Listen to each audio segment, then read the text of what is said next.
Okay. Oh man, I've had a lot of tech issues. I hope that is a lot of been fixed. Tech issues. I hope that I can hear my own audio. All right, awesome. I'll call that a win. Man, setting up today was brutal for stream.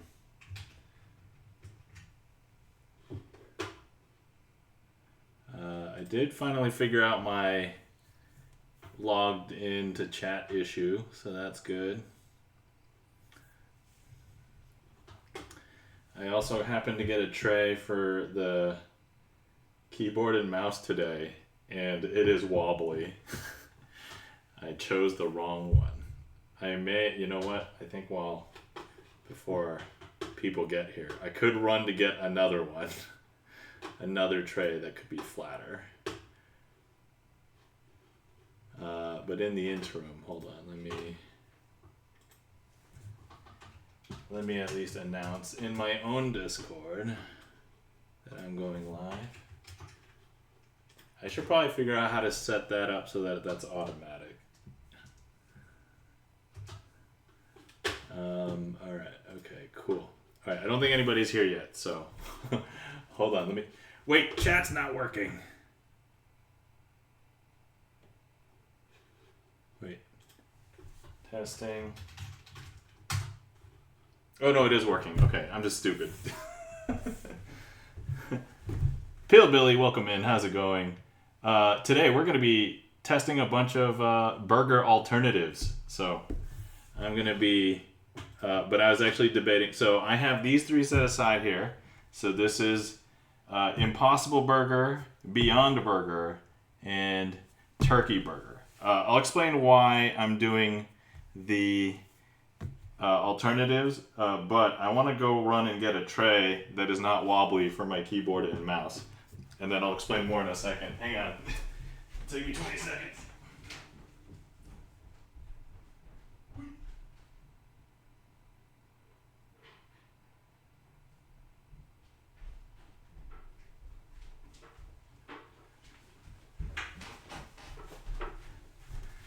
Okay, I'm back. I hope this tray is not wobbly, because if it is, I'm running out of trays to put my keyboard and mouse on. Hold on. Okay, less wobbly. It's not 100%, but there we go. But hello, Pillbilly. Hello, welcome in. How's it going? Okay, I haven't even... I did take these out earlier to thaw. There's actually one still in the freezer, which is like a seaweed plant-based burger.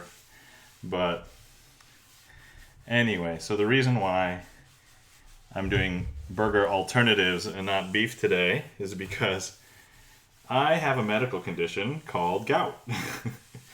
And it is not good for people who want to enjoy the foods of life. So things that exacerbate it, like red meat, alcohol, some of the things that you would normally think. But then there's other things that you would not normally think that I was like, oh, hey, this should be healthy, right? And I'm like, let me just eat a bunch of sushi. Apparently really oily fish that you can get at a sushi restaurant will also contain a lot of the chemicals, in this case purines, that will cause a gout attack as well.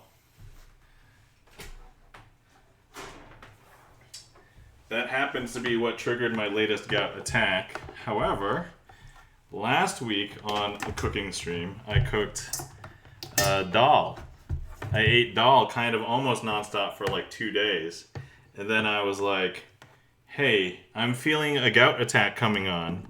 Why am I getting a gout attack? I've been really good about eating healthy. And then I go and read, and apparently dal, the red masoor dal that I cooked and had, is actually high in purines, which is the chemical that gets converted to uric acid, which then triggers a gout attack. And I'm like, come on! FML! Like, I can't win. It's so lame. Anyway. So today we're going to be cooking a bunch of burgers. I did want to do this test anyway, so Beyond Burger I normally have, and because they come in these big boxes and they're a pretty good deal relatively. Synth Fan Stream, love the apron. Thanks, Synth Fan Stream. By the way, welcome in. How's it going? Hopefully you're doing well. Synth Fan Stream. Love the apron. Yeah, this is from, I think it was like Breaking Bad, right? I got it from a Loot Crate box. So anyway, Beyond Burger. Let me just show you the box that normally comes in. That I only get the bulk Beyond, so you get a cookout pack. It's actually the best deal by weight for the alternative meats that I could find at my place. Yes, Beyond Burger for sure. I have the Impossible here. Impossible was actually my first alternative meat from like a restaurant because there weren't many when they first started coming out. And I think I did it, in 2017 or 2018 or something. And I was like, oh, it's not bad. It wasn't great, but I've never cooked one at home. They were finally on sale at the store. And I'm like, ooh, let me get a packet of that. Still not as cheap by weight compared to Beyond. But they come in a bulk bag like this.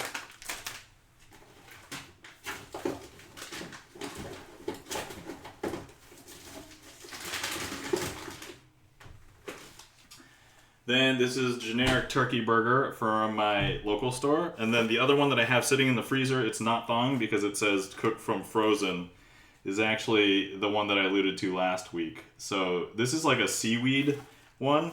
And actually, I think it's very small. It's actually, so this is the seaweed one that I took out. And I'm like, oh, that's probably not going to need to thaw. So that's what we're going to do today. All right, first order of business. I'm hungry, so let's warm up the pan. I'm actually not sure what temperature I want to cook these at, but I'm not a big fan of fake beef. I'm big on turkey burger fan. Oh, okay. Hey, Chris M.U., welcome in. How's it going? Yeah, I think earlier in the stream, I just started.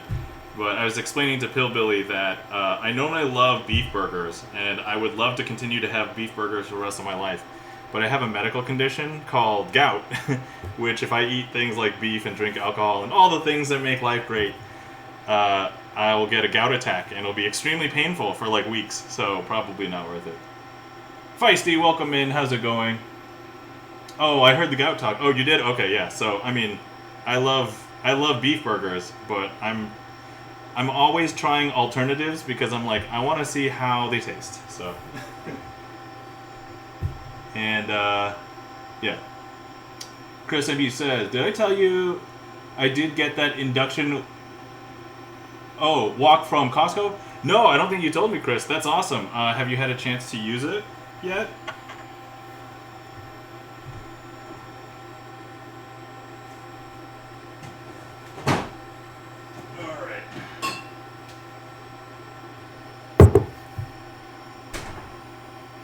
See, Feisty says, going well, how are you? I'm doing decently okay, considering I am still unemployed, but otherwise generally in better health, except for the fact that I was starting to get a gout attack from last week from the doll, and I was like, come on, trying to be healthy.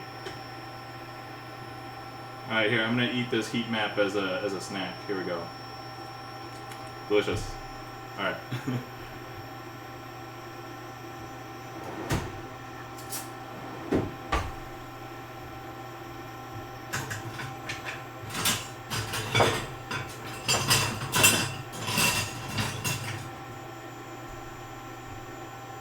Okay, let's see here. Must be lunchtime. Yep, it's lunchtime. I'm having a late lunch, but it's okay.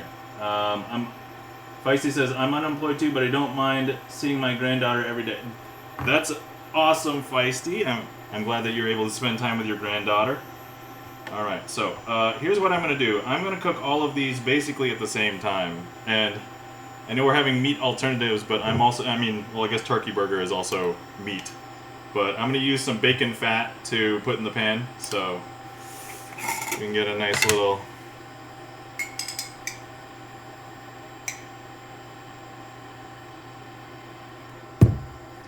So yeah, usually when I cook bacon, I will reserve the fat.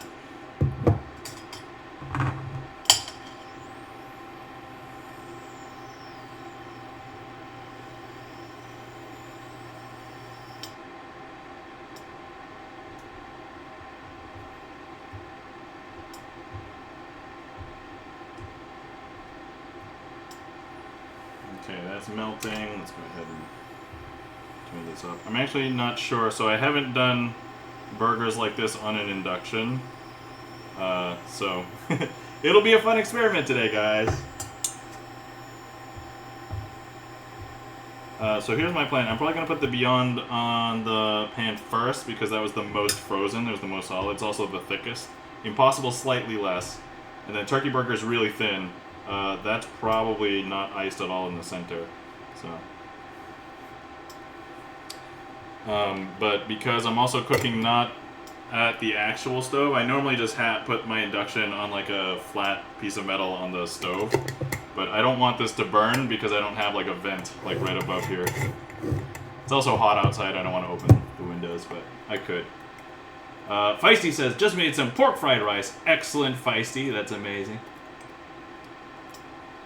Chris of you says, used to make fried rice and then Jen used to fry French fries. Yeah, that's what this is.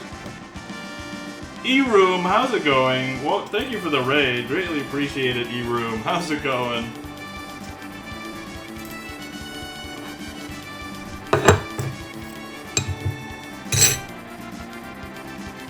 Guys, you're not following our friend E-Room. Please give E-Room a follow. E-Room, known as the Pope of Indiana, does a variety of different streams, including in real life streams around his town, community games, and opening random things on stream, from Kinder Eggs to try and collect sets of things. So, also, E-Room is a strong supporter of Magic Twitch. So, yeah. Oh, ads. I'm sorry. Ever since I became unemployed, I was like, I should at least probably turn ads on. So, my apologies. But welcome in. How's it going?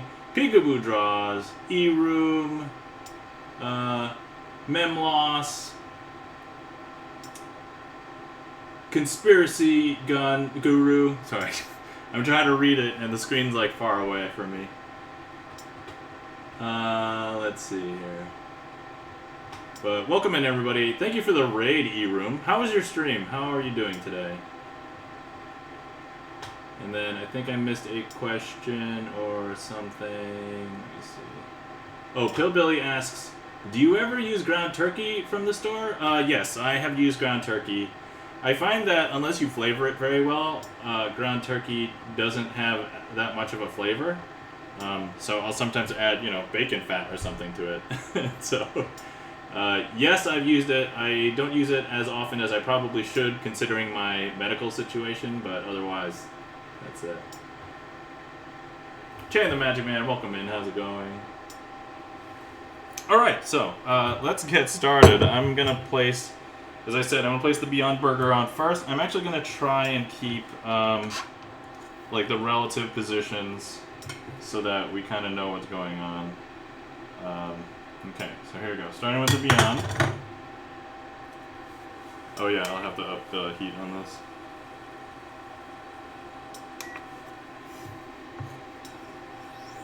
Actually, we'll give that a second before I start heating it up.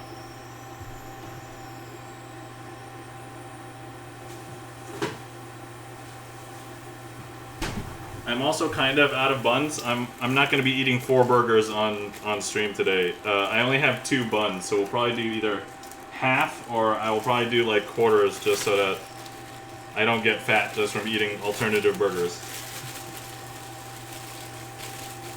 I will toast these buns a little bit ahead of time, though.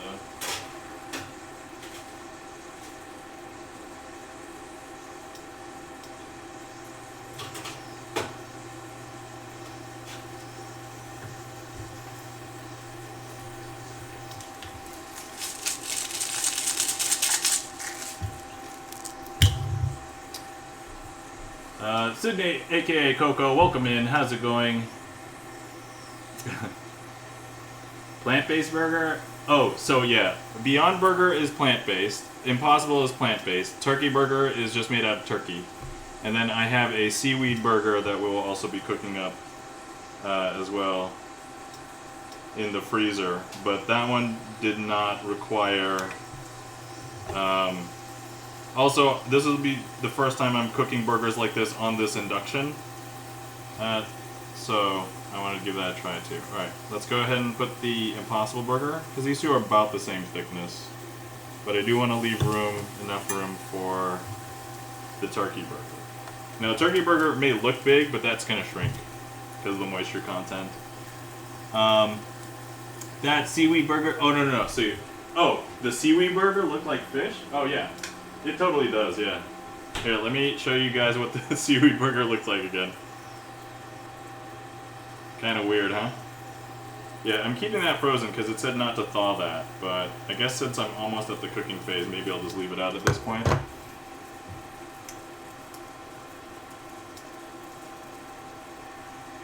Alright, remember importantly to season.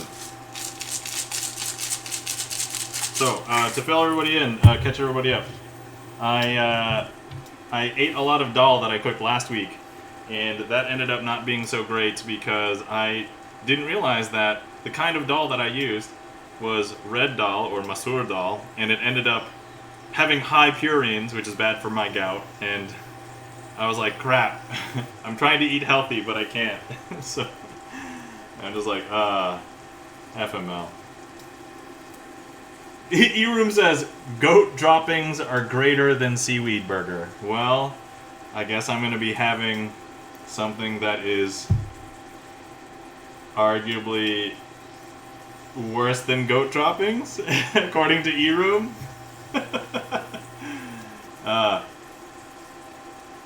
Are you going to get them confused in the pan? No, I know this is the Beyond. So actually, there's one thing that you can do to look at the burgers. And so I know that the Impossible Burger, you can see if you zoom in close. I guess it's kind of hard to see for you guys, but I'm just going to pick up the pan really quick. So the Impossible Burger had those white dots in them. And what those are is the people who created Impossible Burger actually wanted to make that simulate like the beef burger cooking experience, and so they have like little pockets of beef to kind of simulate like that 80-20 mix of like lean to fat from a real burger, and so those little white spots are fat bits. And so I think I mean there's not that many things to remember, so I just have to remember these two apart. So this one's Beyond, this one is Impossible, and then the turkey burger we'll be able to tell, and the seaweed burger looks way different. So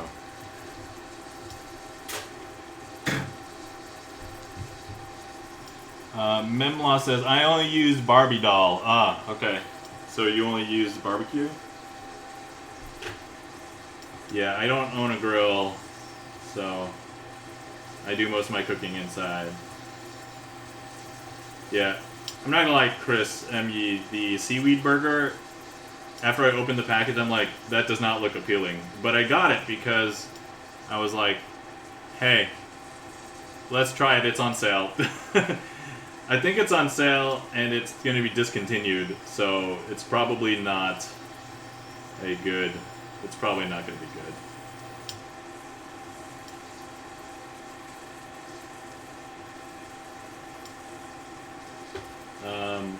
Peekaboo Draw says, together they are beyond impossible. Yep, that's true. Alright, so for anybody who likes to cook burgers or has cooked burgers before, what they recommend is when you cook a burger, leave it on one side until it's basically almost done. You want to get a nice crust or char on one side and then flip it over. Sydney Coco says, lurking here. Alright, cool. Thanks for the lurk, Sydney. Ever tried lawn clipping burger? E-Room, I have had different veggie burgers as well, and some of them are way more green and less appetizing than others, so there are some that I'm okay with, but some of them I'm not. Let me turn on a light.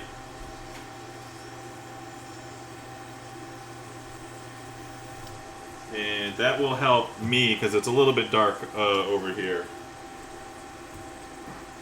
And I do own a meat thermometer, so if anybody cares, I do if I'm not confident about something. In which case, I'm doing an experiment today, so I do kind of want to make sure that things look right.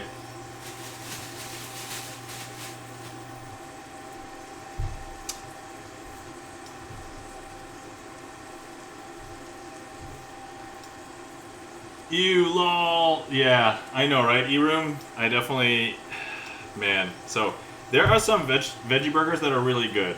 But the thing is, some burgers, once you put like ketchup, mustard, onions, and like your fixings on it, it doesn't really, you know, you're not really going to taste the meat, right? It's just kind of like a thin filling patty. And then other patties are like flavorful and they're good.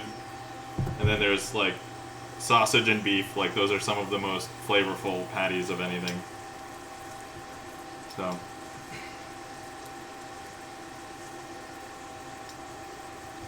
Alright, I'm going to maybe give this a minute more and then we will put the turkey burger on and maybe flip something.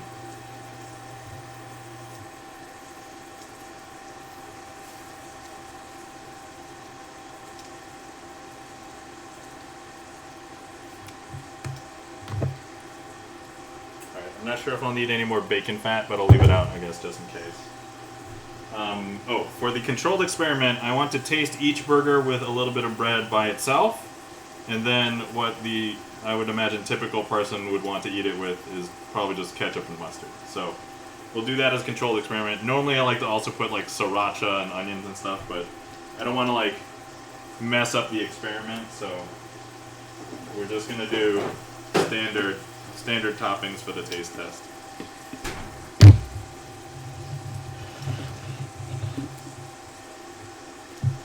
Okay, so let's go ahead and the Impossible Burger is a little bit thinner, so I'm tempted to say this might need to turn next. But I don't know. I don't think we're quite ready.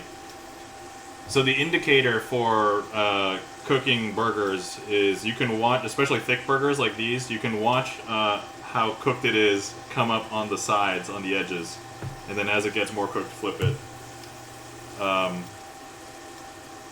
Because like one of the things that they tell you not to do is keep on flipping the burger, but that's actually also on different surfaces, like on a griddle or on a grill. This is neither, so I'm breaking all the rules. I mean, I guess people who are true burger lovers anyway are also breaking...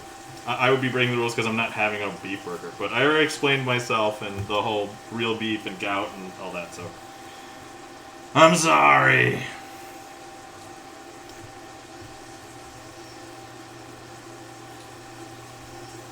I'm having my last cup of coffee for the day, and then I'm going to switch over to tea after this.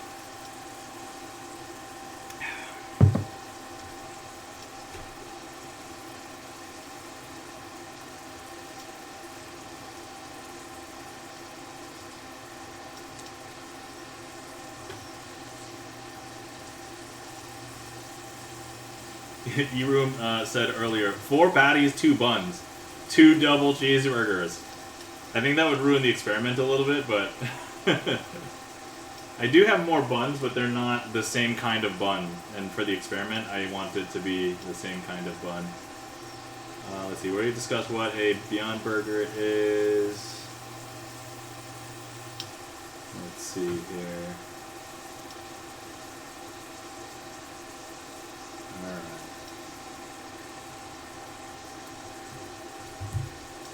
Oh, I guess speaking of which, I should probably get some cheese, because I also normally like cheeseburger. Okay, I'm going to go ahead and flip the Impossible Burger right now. We may get some sticking. Oh, we didn't. Okay, good. That means I put enough bacon fat in there. Okay, alright, now I'm going to go ahead and put the turkey burger on.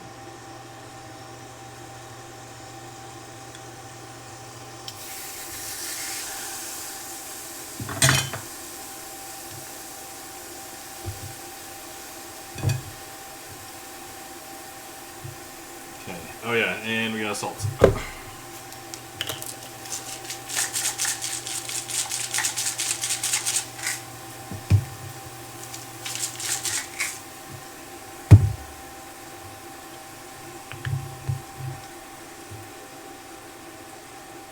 Okay, so I can see the pink line on the Impossible Burger. I should probably get some of the buns ready.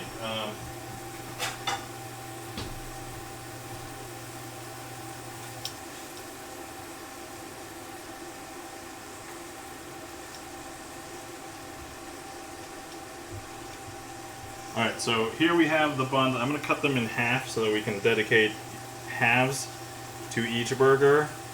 And I'll cut those halves in half for with and without condiments. And I'll probably take a bite of each. Alright. I did lightly toast them.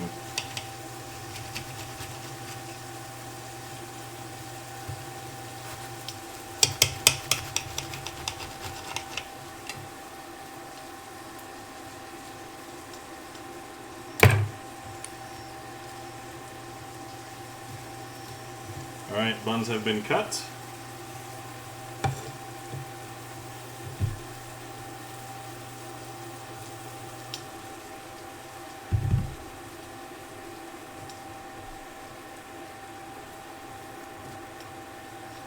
Alright, let's see. Well, you can't rush burgers, so let's go ahead and do a bunch of shoutouts. I know we got a couple in already, but I might do duplicate shoutouts.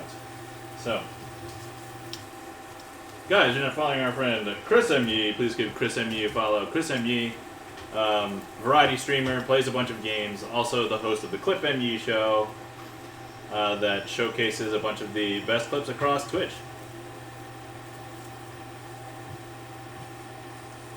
Let's see. Guys, you're not following our friend Synthfan Streams. Please give Synthfan Streams a follow. Chris M. Yee says, thank you. You're welcome, Chris M. Yee. Guys, you're not following our friend Feisty. Please give Feisty a follow. Feisty is a retro gamer, also present in the Magic Twitch community, so definitely give Feisty a follow.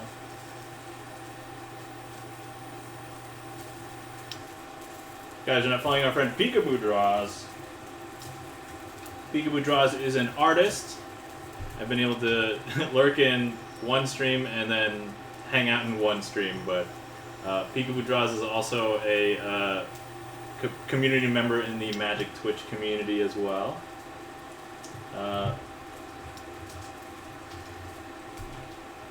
E-Room, the man who needs no introduction. We did already give E-Room a shout out, but we're going to give him another one. So definitely give our friend E-Room a follow. Thank you for the raid, by the way. Appreciate it.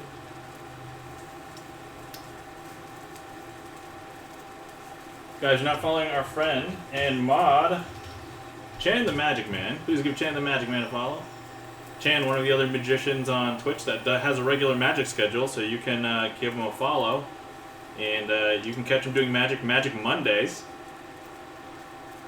Otherwise, if you catch him, he's doing retro games or playing Grand Theft Auto. Yeah, I did catch a little bit of Chan's Grand Theft Auto stream the other day. So.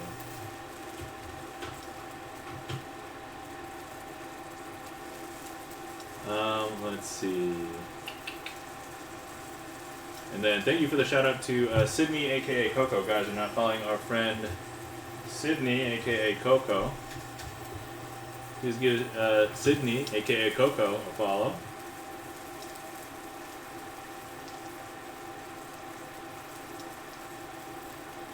Alright, let's see how we're doing. Looks like the Impossible Burger looks like it's cooking maybe the most. It's not quite there at temperature. Let me check the Beyond Burger.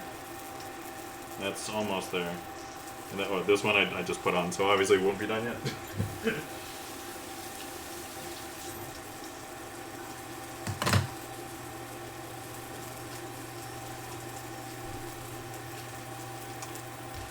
Okay, let's see here.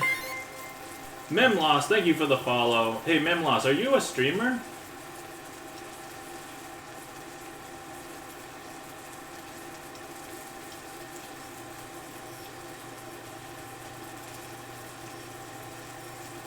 Bad pun on Doll.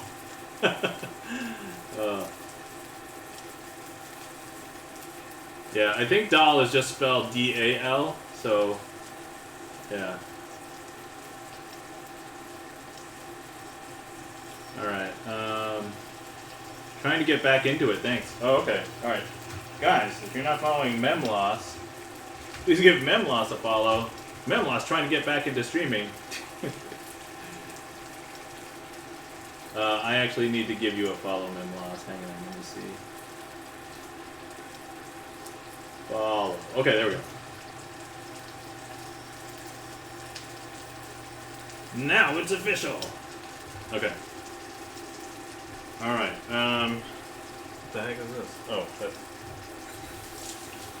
I found one of my hairs stuck to one of the one of the plates. Alright, we're gonna go ahead and give the turkey burger a flip now. Oh jeez. Okay, we're definitely going to get... It did not... Maybe it did not cook enough. It is too stuck at the moment.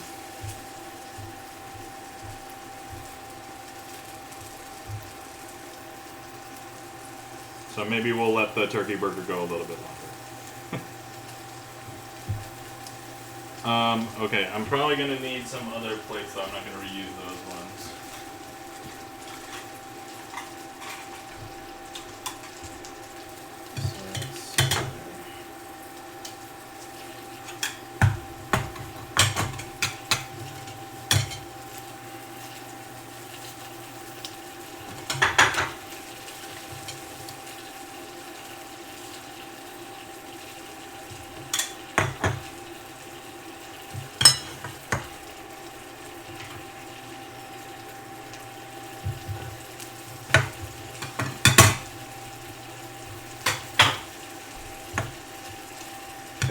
Impossible, beyond turkey.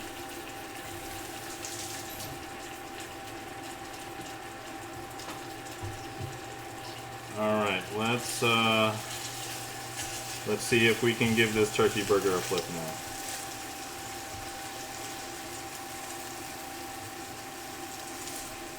Oh man. Come on, turkey burger, you can do it. I think I probably didn't let it cook on one side long enough. Alright, there we go.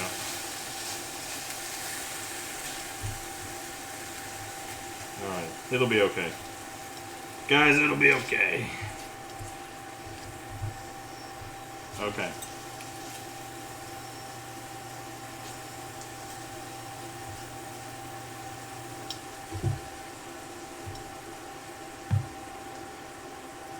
Alright, I think I'll probably take off the Impossible Burger and the Beyond Burger, probably. Alright.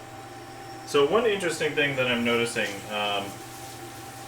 the Beyond Burger, even though we did leave it on for a little bit longer, it got to a much higher temperature than the Impossible Burger.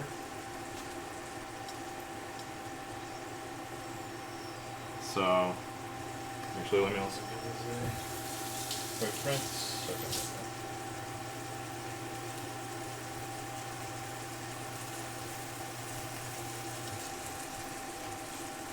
So, let's not drop it.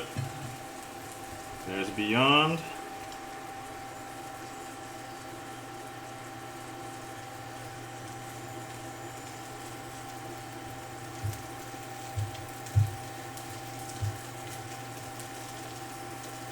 There's Impossible.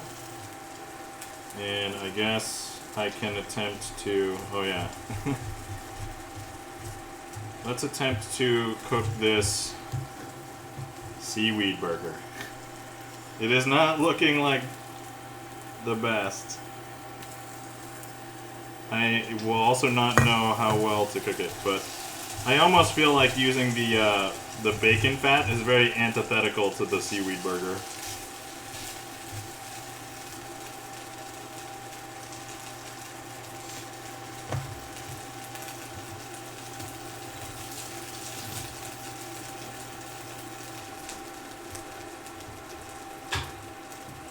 Let's make one disappear, says Bill Billy. Alright, let me see here.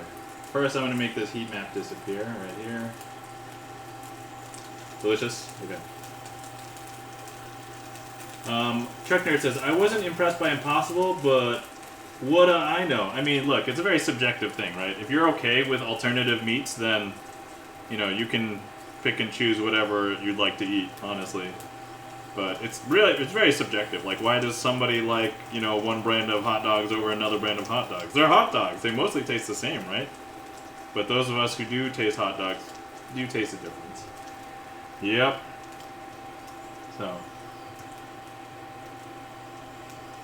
Chris of you says, using bacon fat for seaweed burger seems very funny, lol. Yeah. Yeah, there's sometimes when I have a veggie burger and I'm like, I'm gonna put bacon on it. I know that's probably not, like, vegetarian friendly, but I'm not actually a vegetarian. I'm just trying to help my gout. That's it. Yeah. I don't even know about this veggie burger if I actually need to season it. Like, I'm half tempted to say, like, because it doesn't, like, absorb, like, it's still frozen, right? It says to cook it frozen, so, like, I don't think I need to, like, do anything. I don't know. It won't absorb any salt, really. Okay. So, let's see. While these are finishing, while this is cooking and this is cooking, this is finishing up. Let me go ahead and cut each burger in half that we've already got, and we will go ahead and have that ready for placing into our bun.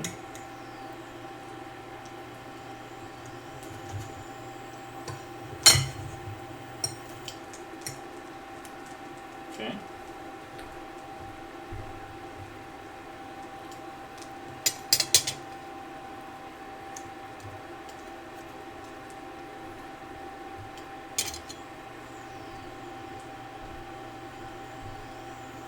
Alright, let's go ahead and place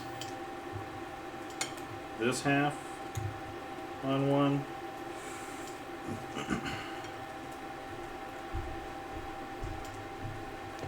Go ahead and place this half on one.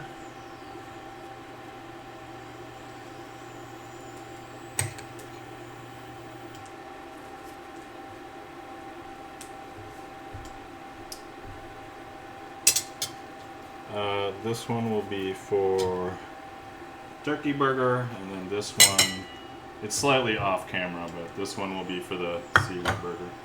I also don't know when to turn over the seaweed burger. I don't even know if this is like, if I need to follow other rules, because like, it's not a traditional burger. Oh my god, I probably was not supposed to.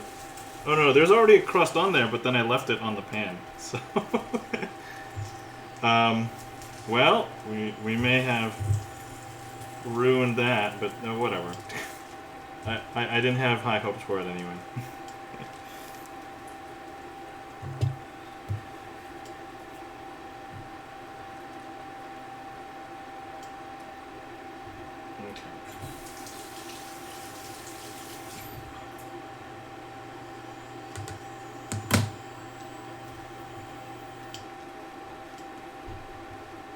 Okay, I think we're probably about ready to grab the turkey burger, so I'm going to go ahead and grab that. Come on. Come on! Don't break on me now!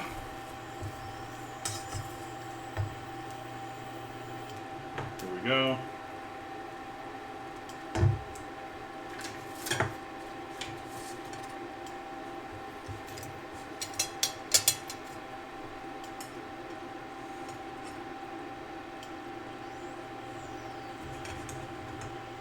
I am also breaking a rule here. I did not let the turkey burger rest, but I mean, I don't know if there's that many juices relative to a beef burger.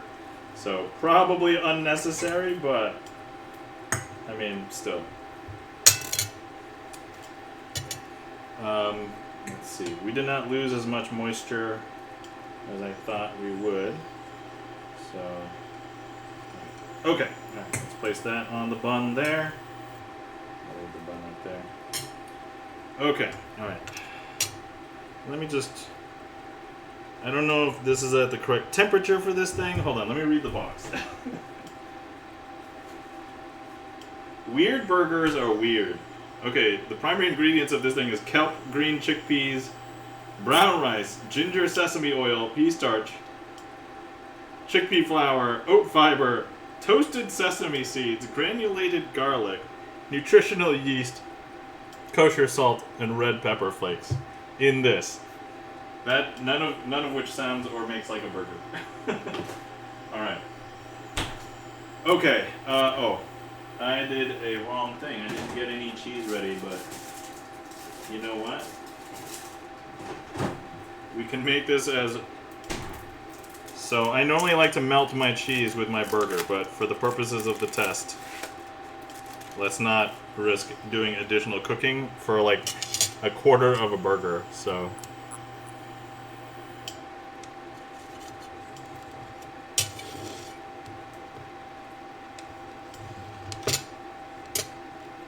Alright, on each one of these I will place on half.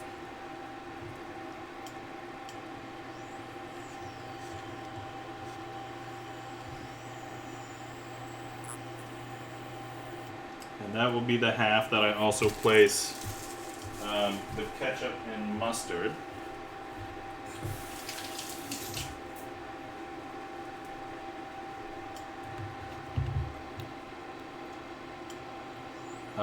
The Trek Nerd says, I'm a vegetarian except when I eat meat. Hear, hear. Pillbilly says, I found a plant-based Mexican food restaurant. Honestly, I really couldn't tell the difference. Yeah, Pillbilly. I would say well-done Mexican food oftentimes doesn't need meat because like most of the Mexican flavors are really all like the spices and other ingredients. And so I'll agree with you there. You could totally have great Mexican food without meat. That being said, I do like Mexican meat as well. If you have like a nice carne or like or a chorizo, right? Those could be really good. All right, so let's just put a little dab of ketchup on each one. Mustard.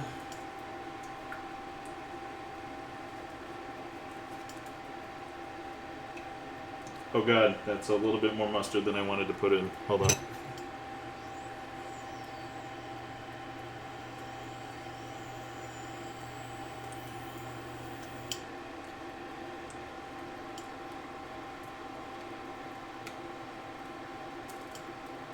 Come on. Come on, mustard it out.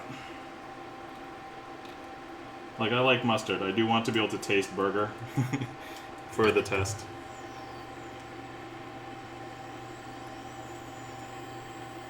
Okay, is that roughly the same amount now, I hope? Okay. I'm going to say close enough. Alright, I'm going to go ahead and cover each one.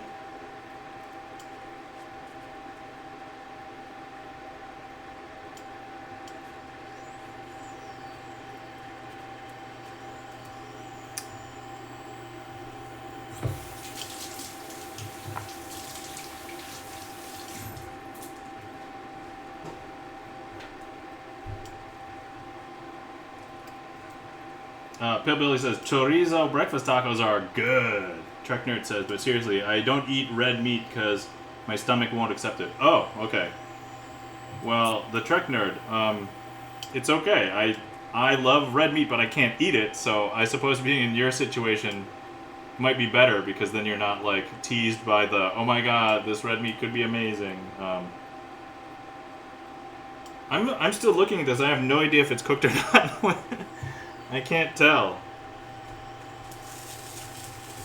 Okay, there's a crust. Yeah, there's built up on the bottom. I don't even know. Do I stick a thermometer in it like everything else? Oh, that's totally not cooked. Dude, this thing's on 320. This thing's tiny. This should cook like really fast. And it is not. All right.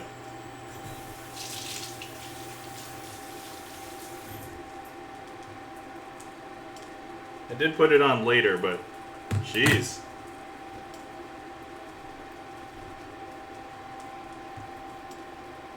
What's in the seaweed patty? Oh, yeah. I read off the ingredients in a little bit, but let's do it again. Alright, so ingredients. Kelp, green chickpeas, pea protein, brown rice, ginger sesame oil, pea starch, chickpea flour, oat fiber, toasted sesame seeds, granulated garlic, nutritional yeast, kosher salt, and red pepper flakes. That is the entire contents of this. There you go. Oh, I don't know if that's going to focus, sorry. Anyway. Okay, well, I guess I'm not gonna wait for this. So let me just move some of this aside really quick. And then let's focus on eating the burgers that we've already cooked.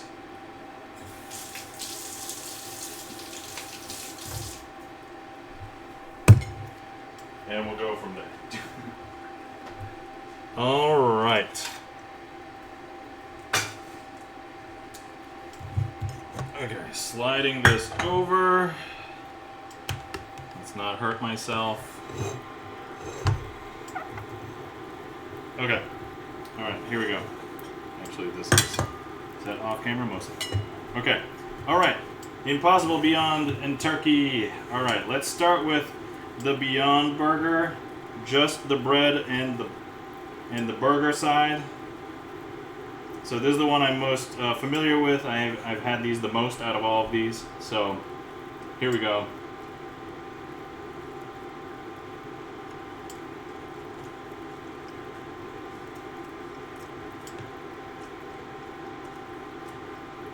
E-Room says, what's worse than having a chickpea on your plate? 2 chickpeas on my plate? I don't know. Okay, so standard bread bun, nothing special about that because I just had like the cheapest. This was like the cheapest bread bun for the experiment. But the Beyond Burger, in my personal opinion, there is like this savory, salty taste, and this is not because I didn't put a lot of salt on it, but I did salt it a little bit before. But it definitely has kind of like a, how would I say, manufactured fake meat taste. It definitely feels like it's fake meat, but it's like satisfying. Do you know how like when you have like chips that are flavored, for example, you have chips that are flavored like taco seasoning, and it's like, oh, it totally tastes fake, but it's good, right? So that's kind of like how I feel about the taste of the Beyond Burger. Okay. Let me take a palate cleanser.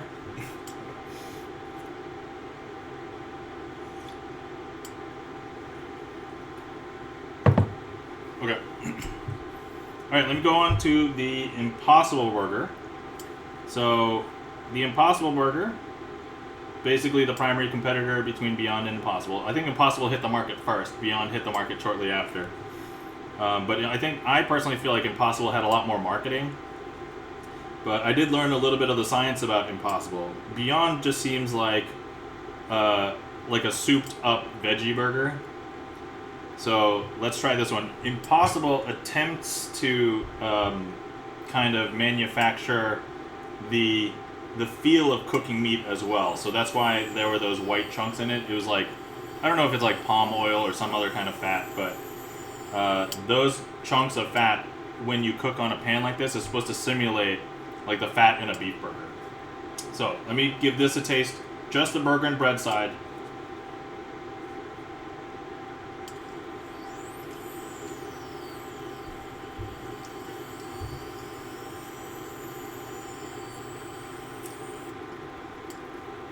Oh, E-Room says ads. Oh, welcome back. Sorry, I still have to set up when I see my ads.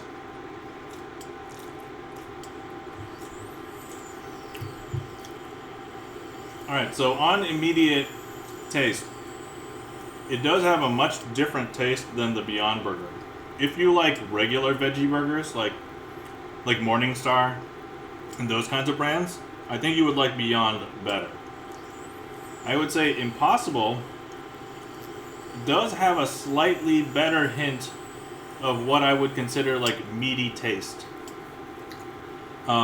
It still doesn't taste like real beef, so if you love the taste of real beef, it's missing that. But I think it simulates that fake beef taste a little bit better. If you like beef burgers and you are considering alternatives, this is probably going to come a little bit closer. It won't be a complete replacement though. So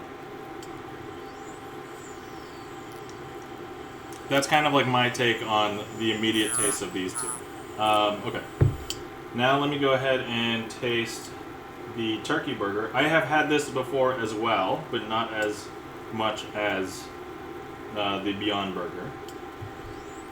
Because I'll also switch between turkey burger and like chicken burgers or chicken patties. So.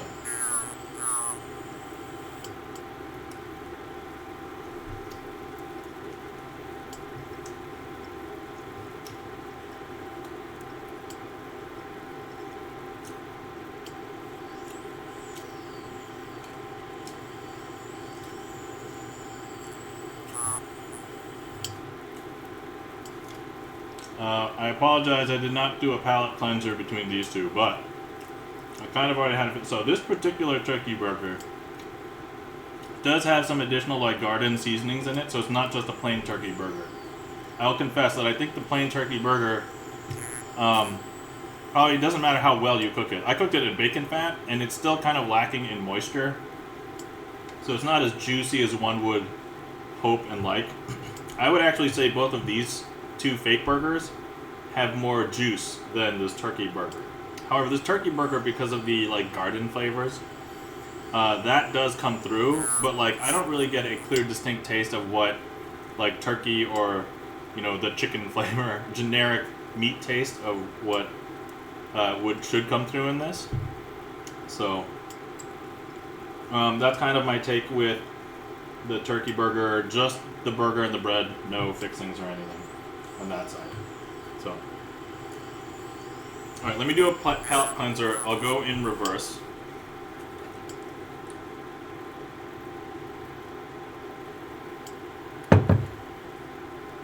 Hold on, I'm going to check the temperature of this thing.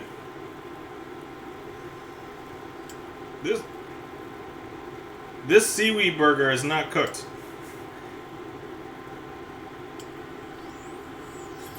It's on medium high, and it is not cooked. It has been sitting there for who knows how long. Do they recommend air fryer for this? Maybe I shouldn't have cooked it in a pan?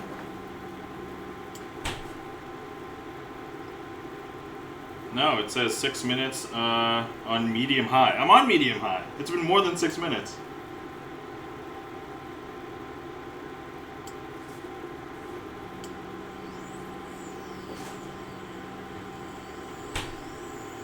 Alright guys, we may cook this one differently.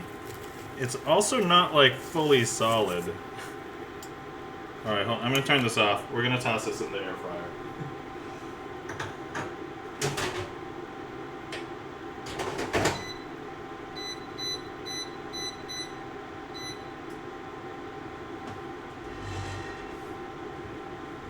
Alright, sorry if the air fryer adds a little bit of noise, but that did not look like we were going to get that seaweed burger cooked in this pan in any reasonable amount of time.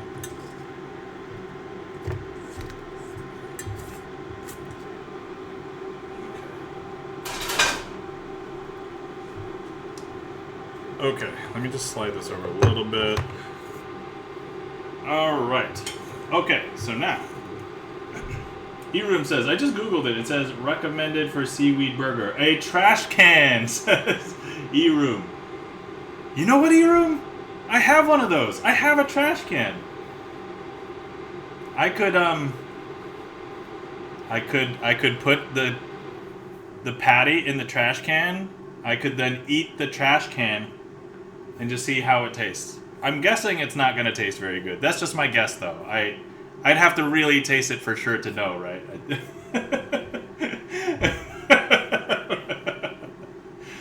Oh, yeah.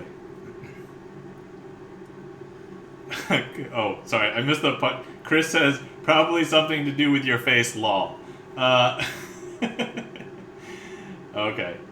Oh, Erum says having a chickpea on your face. Oh, I get it now. I wasn't thinking of that at the time. Add more ketchup. Yeah, ketchup will mask up basically anything. Alright, okay, let's go ahead and taste the...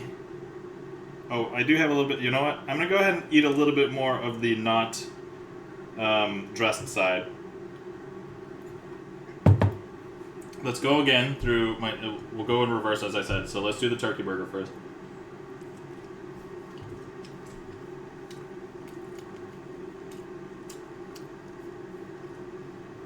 Yeah, I feel like turkey burgers and chicken burgers, unless they are flavored like something, or you marinate them yourself, or you put on some really nice sauce or condiments, there's not much of a flavor to turkey burgers. So if you're making turkey burgers and you want the turkey burger to be the star, it's probably not going to be the star. I can imagine it being marinated like in a sesame soy sauce or something.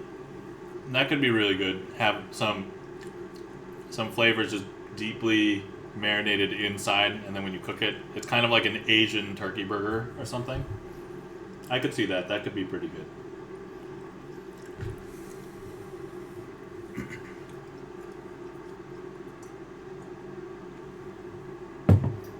Okay. Coming back to Impossible. Alright, just the bread and the meat side.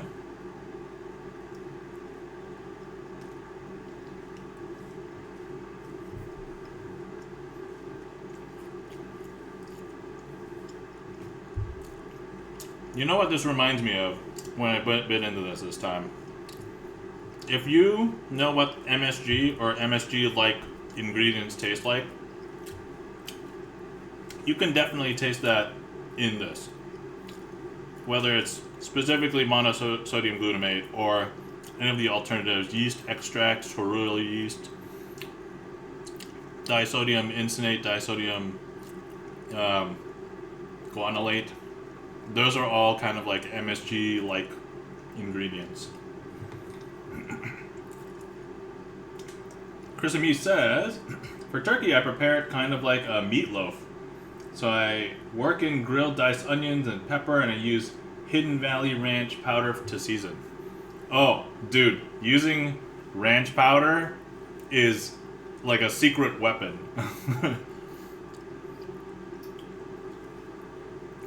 Like some of that ranch powder stuff is really good in like a lot of things. So I don't know if I've had Hidden Valley specifically, but yeah, there's like ranch powder, other brands as well, and like yeah, they can be really good. You know what I've had that I kind of liked and I thought it was kind of exceptional, relatively?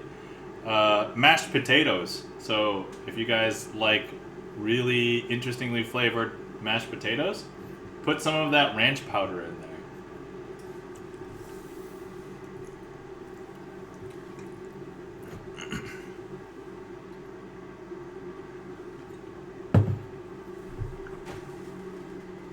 Okay. Let me take a look at the ingredients of Impossible while we're here. Ingredients: water, soy protein concentrate, sunflower oil, coconut oil. Okay, so those little blobs of fat in the Impossible Burger is a combination of sunflower oil and coconut oil. And then the quote-unquote natural flavors. Methyl cellulose, cultured dextrose, food starch modified. Here it is, yeast extract. That's our MSG specific thing in this. Dextrose, soy, hemoglobin. Oh yeah, so when you cook this, it's supposed to turn a little bit red or like juice out, kind of like pink. And it's supposed to look like what a lot of people believe is the blood of the beef.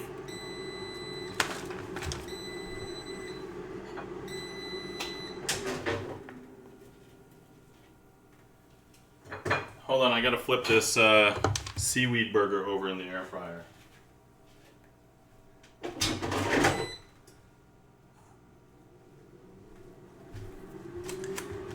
But yeah, it was kind of interesting when I watched the documentary on when they were making Impossible Burgers, and they came up with like this soy hemoglobin. So originally they had to make it or extract it from like a fungus, but then I think they found a way to grow it like on this microscopic, which might be this soy hemoglobin thing. And then of course some salts, vitamin E, L-tryptophan. Why are they adding tryptophan to this? Do they want to make me sleepy? I guess. I don't know. Soy protein isolate. And then some vitamins and minerals, but negligible.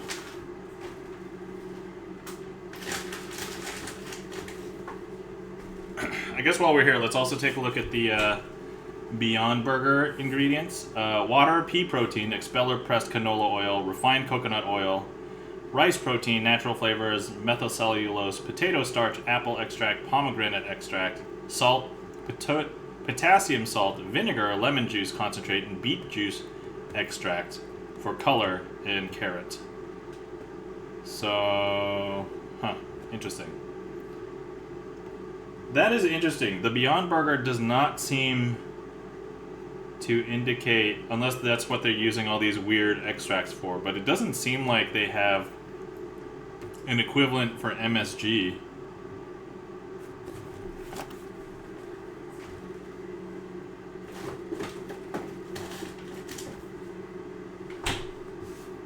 Alright, let me palate cleanse and we're going to take another bite of the Beyond just to double check our assumptions here. E-Room says, love me some cultured dextrose. Alright, here we go.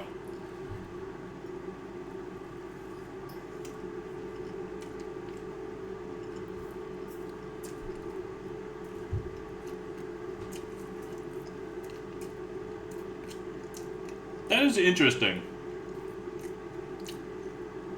So even though I did say that this was fake tasting, but yeah, I did not claim that there was like an MSG type taste in it. And I actually don't taste an MSG like taste in it. Huh. And if anybody's ever curious about what MSG tastes like, you can literally purchase MSG from your supermarket. It is safe. Some people are concerned about its health effects or whatever, but I mean, if you don't get like headaches from MSG, the only reason why I oppose MSG is that it doesn't make things taste good because it makes your tongue like it. It makes you think that they taste good because it fools your nervous system that it tastes good, which is a little bit different. I'm not allergic. I'm okay with having MSG, but if you're allergic to MSG, there's a lot of things you can't have, so. But actually, if you want to have kind of like the taste of Doritos without having Doritos, just get some MSG and tortilla chips, warm up the tortilla chips a little bit, and then put in some MSG in like a little bag, and then shake it around. Once you eat that tortilla chip, you're gonna be like, yo, this tastes like Doritos. And it's like, well, now you know why. It's literally just tortilla chips and MSG taste.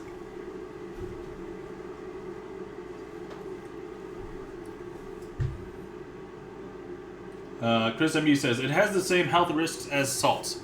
I don't think it's exactly the same health risk. It is a little bit different. So salt has the added effect of actually affecting your hydration content or water content in your body.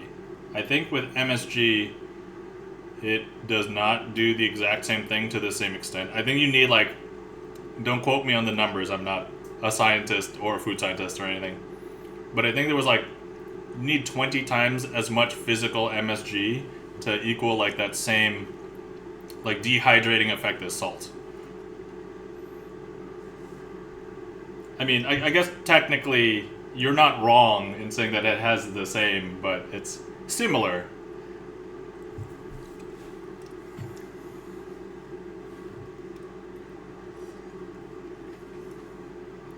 Okay, alright. Now, let's go ahead and have some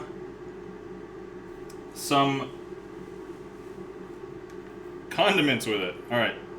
So, anytime I need to make a random selection and I don't want to choose, I use this app. There's this app called Chawazi. It's free on all the app stores. But here, I'll show you how it works. So if I want to make a decision between 3 different things, I put 3 fingers on it and it will choose one of them. Okay, and do the same thing with 4, or basically however many your screen can support. I think the app itself might support up to like 20 or something ridiculous like that. Most phones' hardware will actually stop before. But anyway, so we have 3 things. Let me just go ahead and so these 2 will be these 2, and then my thumb is going to be for this. Here we go. Okay, so that's going to be impossible. So I'm going to start with the impossible side. Here we go.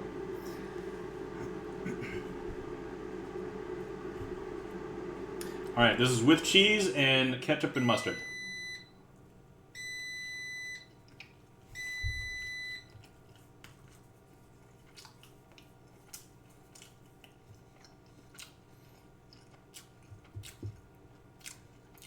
Get the mustard coming through. Slight ketchup. Get a little bit of the cheese.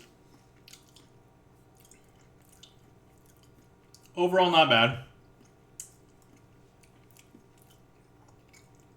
I still have some of the same complaints about the, I can taste the MSG type taste.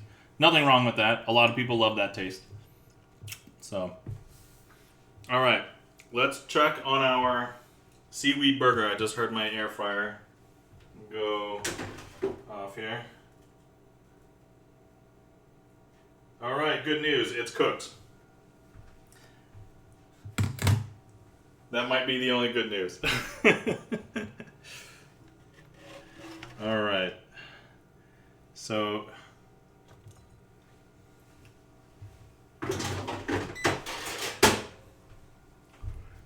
all right, and here is the seaweed burger.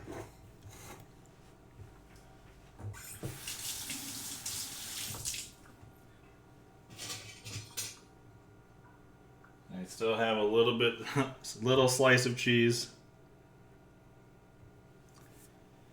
Okay, let's do the mustard first, because if it explodes, then I can remove some.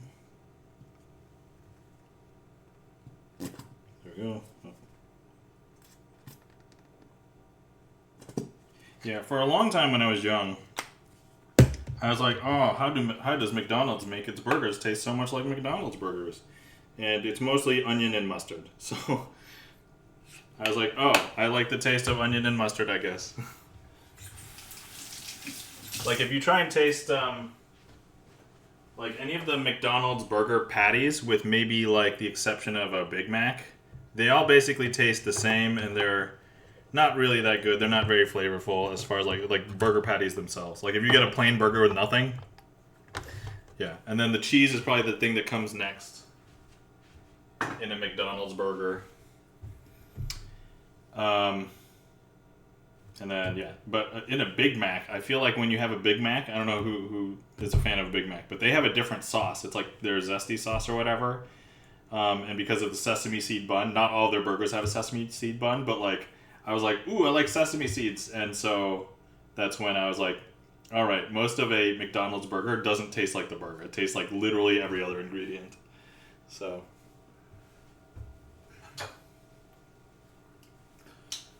Okay, let's at least put this on the bun. I don't even have to cut this one in half, guys. This one just fits. Like, this was one quote-unquote burger. I'm also going to assume it's cooked. I did the temperature check, but it doesn't look like it's a burger. It's basically one of those veggie burgers that is actually truly a veggie burger. All right, okay. Eroom's got the McDonald's. Chris M. says, the bad news is you're still going to eat a seaweed burger. You know? Yeah, Chris, that is the bad news. That is, unfortunately, the bad news. Okay, I guess why. Let me take a picture of this. I know I didn't get any pictures of like. Because I will want to put something on the Instagram later, but. Yeah, I didn't want to have 4 whole burgers because I'm like, I know I couldn't stomach 4 whole burgers anyway. So I'm like, this is perfect. I can have some either leftover for later or can share it with my wife or something if she wants to do the taste test.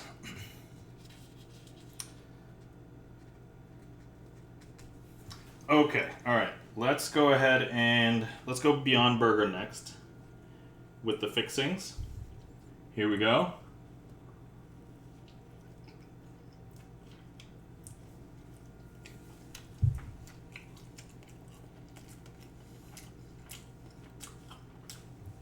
So I get the beef, the fake beef taste more out of the Beyond Burger than the Impossible Burger. I feel like it fills the mouth more. I do taste like the mustard just as much as I did there, but like I'd say the Beyond Burger was more flavorful than the Impossible Burger. And it didn't taste like MSG.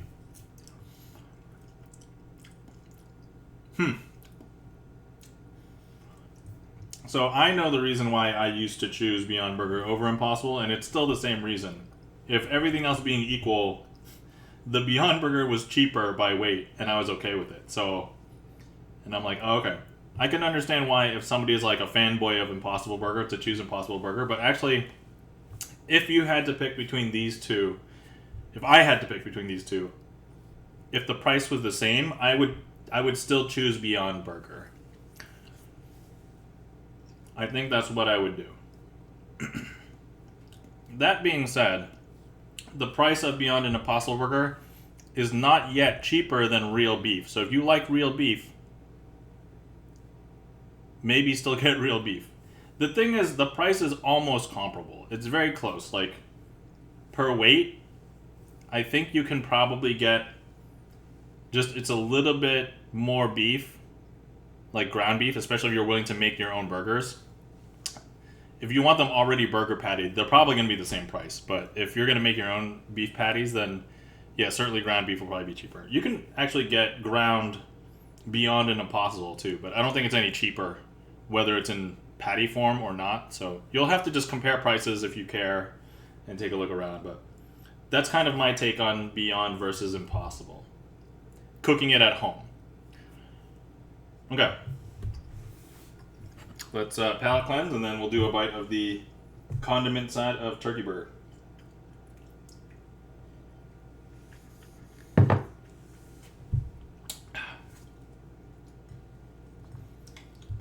All right, here we go.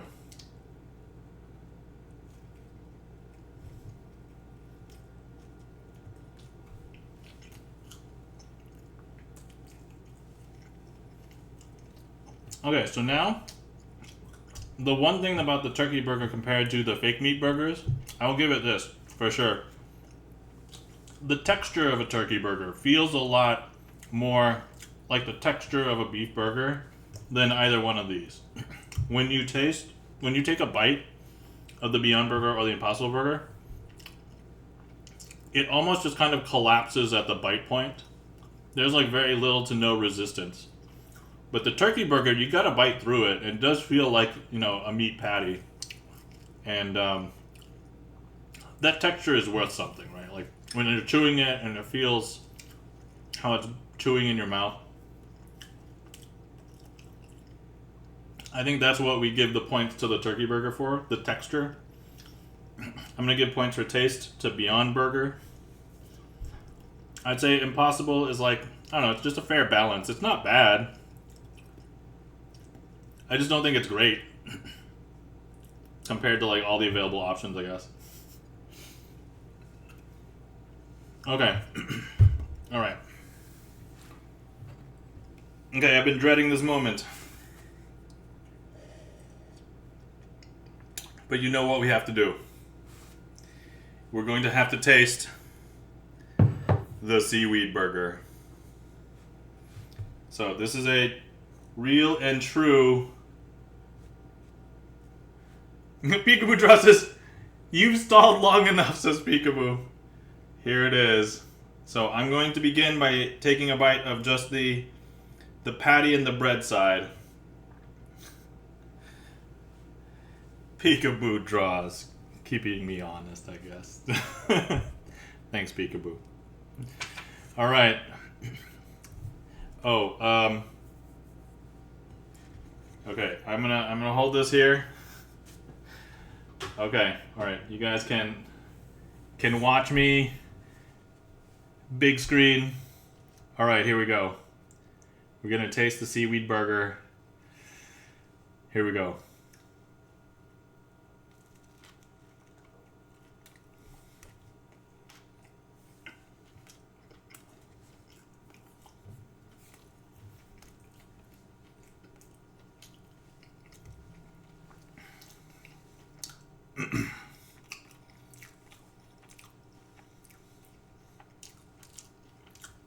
Okay.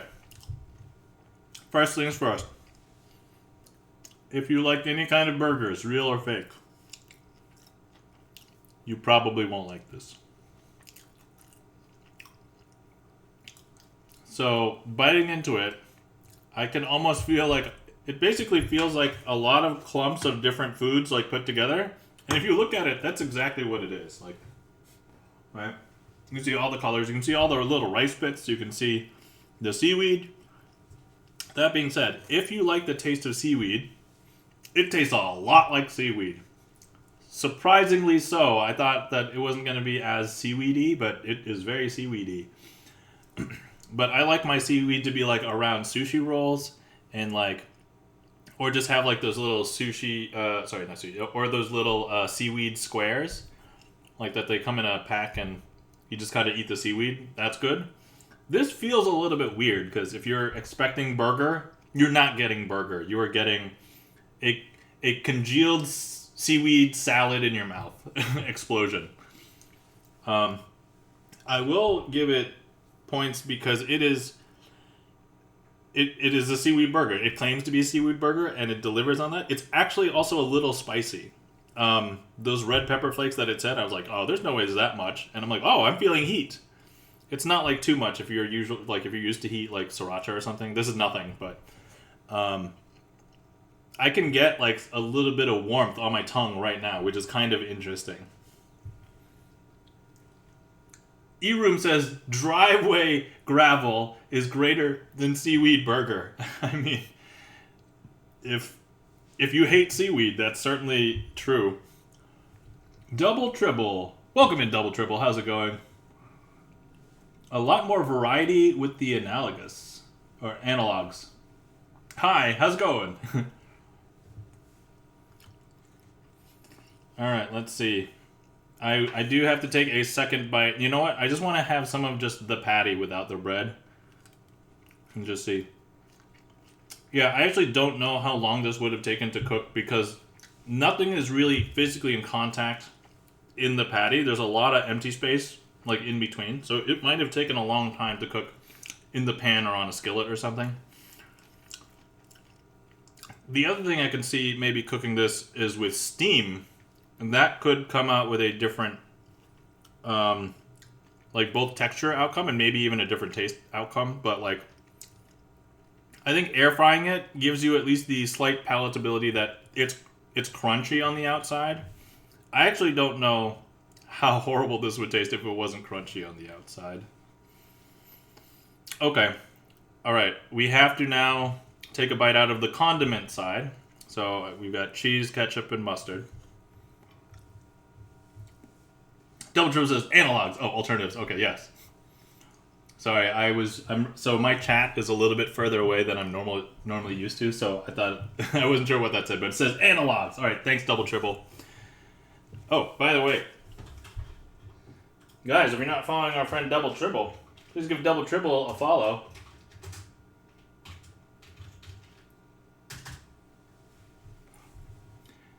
Double Tribble was streaming yesterday. I actually rated in after who rated you? I forget. Oh no, was it yesterday or 2 days ago? No, it was it was last night, right? So I think I came in with Jack's raid. But yeah, Double Tribble. Yeah, Jack! That's right.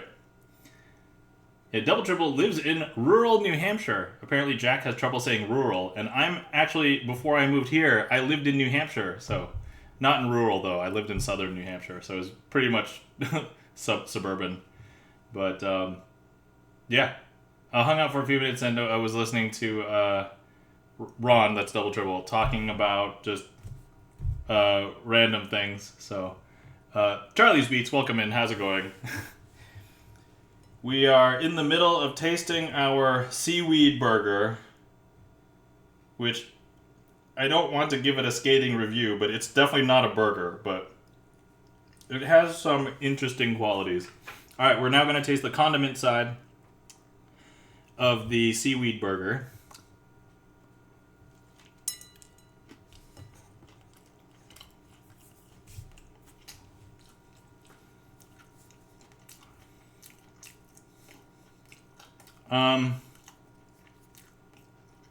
I don't think it goes good.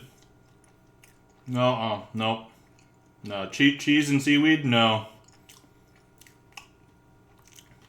Ketchup and seaweed? Nah.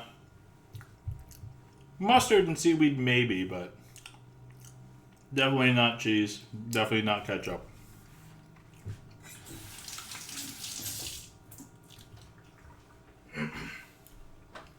Nope. Hard pass. Oh, man. I hate wasting food, so, I mean, maybe not so hard that I'm going to throw it away, but... Jeez. No, just eating it by itself with the bun is better. You know what? Just having the patty with maybe just, like, rice or pasta or something might be much more acceptable than having it in burger form. Yeah, this is not burger compatible.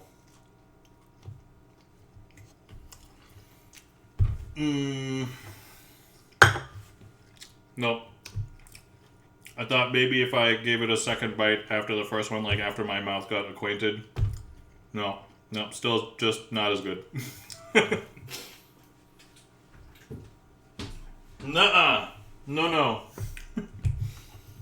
Oh, man. Alright, hold on. Let me make a cup of tea. I think I need some tea.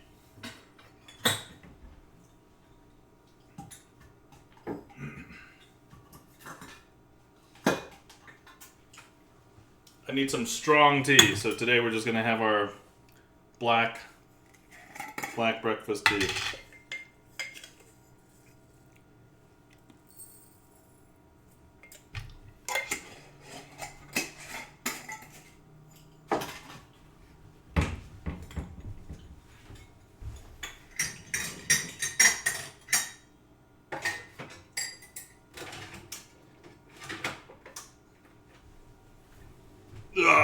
Okay, alright. No bueno.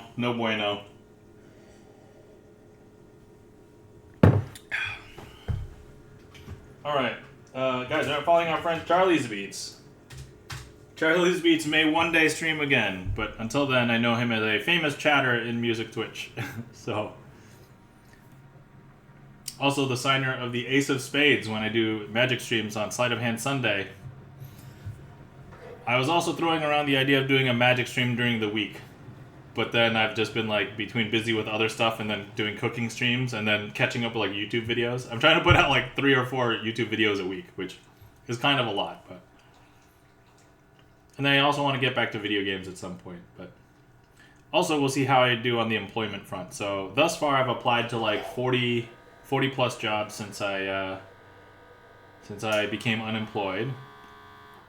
And then, very few, communications back. There's been one where I have like a screening initial contact later this week, but that's pretty much it. However, nothing to worry about. We are doing okay, because, I was a good saver in the past, so. Okay. Alright. So, I would say, which one did I enjoy the most out of these? I think it's gotta be probably, if you look at the whole package, taste, texture, everything. I probably like the Beyond Burger the best. Still. And then, like, Impossible's got better flavor than the turkey burger, but the turkey burgers have got much better texture than the Impossible burger. So, I don't know. Depends on what's more important to you if you're looking for alternatives. But if you're not, you could still stick with just regular beef patties. So, all right. I'm gonna take some more bites.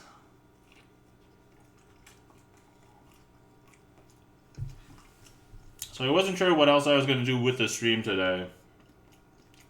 I knew I wanted to do this, but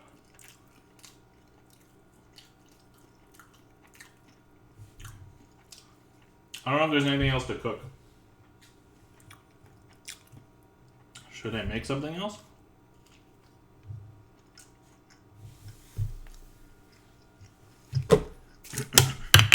Whoops.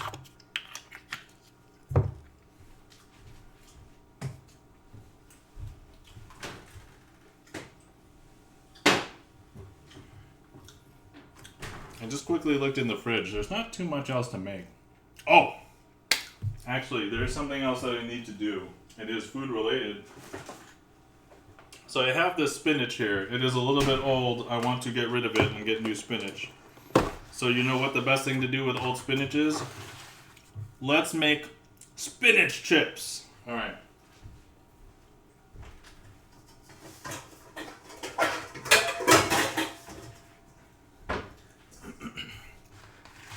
So here's what I do for spinach chips.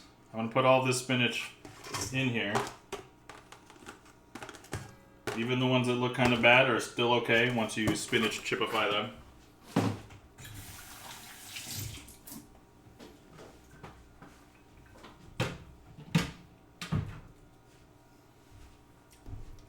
I'm gonna put a little bit of oil in there. This is just olive oil.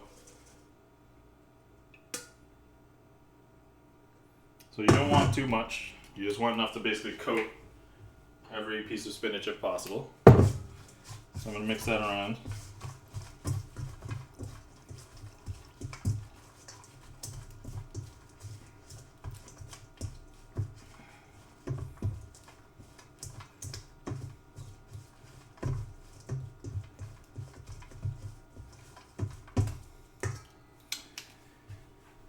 And at this point, you can flavor it with whatever you'd like. I usually do salt now,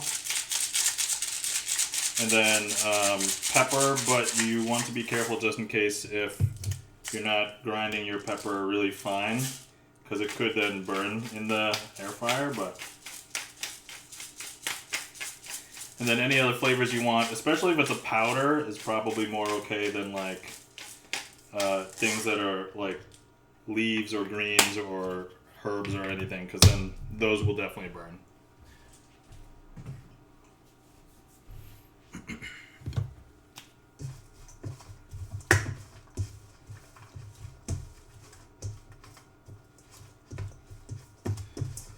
Okay, so I'm kind of doing something like this.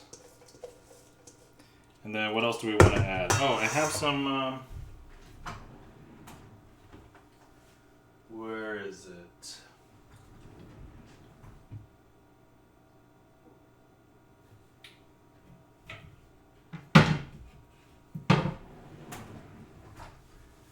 I know I have garlic powder and onion powder somewhere.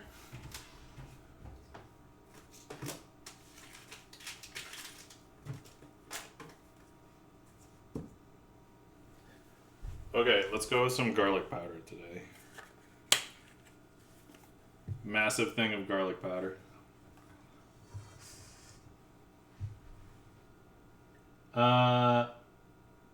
Old toenail clippings greater than spinach chips. Double triple says, what about fresh one? Well, I don't know about you, but I only like my toenail clippings fresh. Oh, man.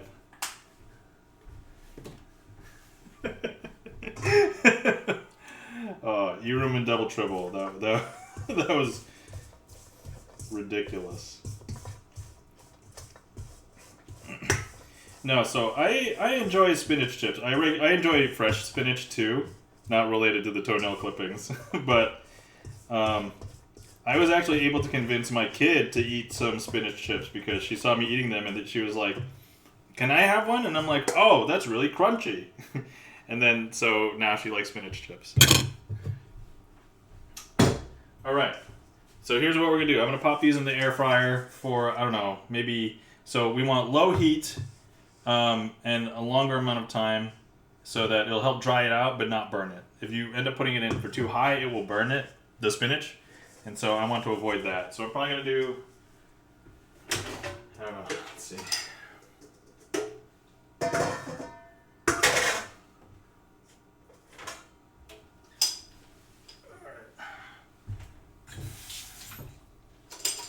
Okay, so I have it in the air fryer basket like this.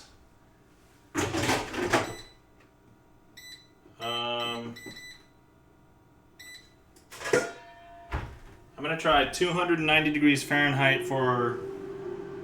I put it for 8 minutes. We're going to check it about halfway through and see how it's doing.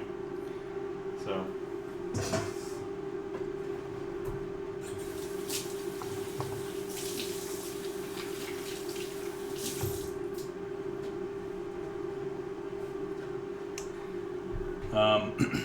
oh yeah, so getting back to these, so I think I talked about the taste and everything about all these. So taste, texture, and then let's talk about cost. So the fact that these turkey burgers were bigger does give them some more points, but I think in terms of price, the turkey burgers were comparable to Beyond Burgers. However, there were only 6 patties for the turkey burger, probably because they're denser and they're bigger, but there were 8 patties for the Beyond Burger. So if I had to go for cost per person, we would still go with Beyond Burger. The Impossible Burger is still a little bit more expensive and also has 6 and is more expensive than the turkey burgers, so I think I would still have to give the win here to Beyond Burger for cost. Chan says, I like spinach omelet.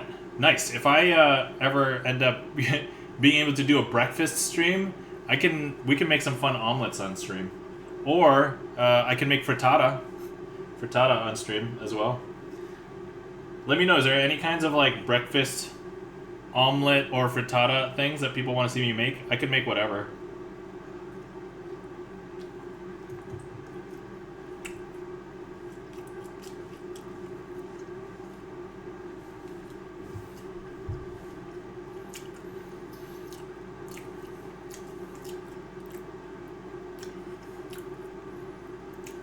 But yeah. So.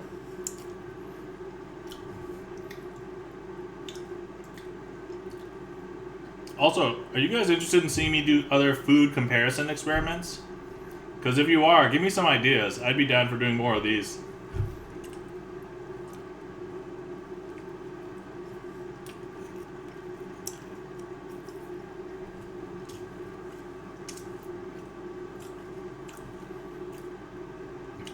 Yeah, I chose to do this week because I'm like, I bought the things and I was like, let me try it.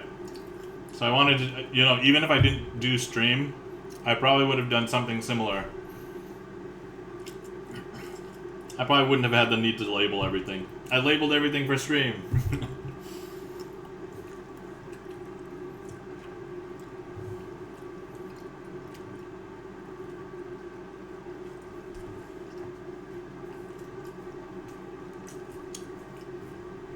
Okay, I'm at the point where the temperature of everything is not piping hot anymore. And I just took a bite of Impossible.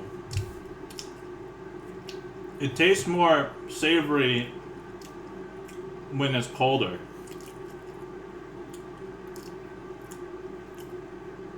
Also, can I say it maybe tastes more fake when it's colder? It's kind of interesting.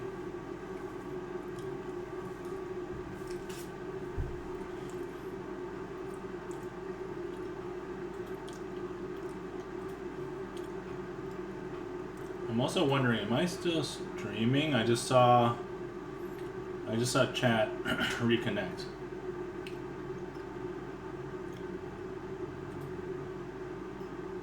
Oh no, it looks like I am still streaming. Okay. Chris M.E. says, which is the overall winner? Out of all of these, I would say Beyond Burger is the overall winner for me today. Between taste, texture, and cost, Beyond Burger to me still has it. Now this isn't necessarily true for everybody because your cost could be different. It just might depend on how close you are to a distribution center for any of the particular alternative meats, because I know that the price can vary, you know, like 50 cents to $1 or something. But yeah, I would say Beyond Burger is the winner, and that's the one that I've chosen in the past, but for like very superficial cost reasons. But now that I've had them all, I cook them all the same way except for the seaweed burger. But look, I tried to give the seaweed burger a chance, okay, and it basically had no chance. There's just no way. There's no way. Yeah, I think most people care about like the comparison between Beyond Burger and Impossible Burger, and between the two, cooking them at home, I like the Beyond Burger. That is not to say that if you have it at a restaurant, perhaps a restaurant might cook them using different methods. Maybe they've done some research and they cook things way better than I do, or use some other method. Chris M. says, did it taste like a swamp? It totally tasted like seaweed. Chris M. says, I've definitely enjoyed a Beyond Burger Whopper before. Yeah, I used to love Whoppers. When I would go to Burger King, I'd get Whoppers all the time because I had coupons for buy one, get a second one free Whopper. So to me, what a Whopper tastes like is, remember how earlier we were talking about fast food burgers and how the McDonald's burger patty didn't taste like anything? It tasted like everything else in around it. So to me, a Whopper basically tastes like onion, tomato, and mayonnaise, which is what it uses for its condiment. Oh, and smoke. So if you have like liquid smoke at home, you can basically simulate a Whopper by using the liquid smoke, mayonnaise, onion, and tomato. And I feel like that gets basically to the heart of the taste of a Whopper.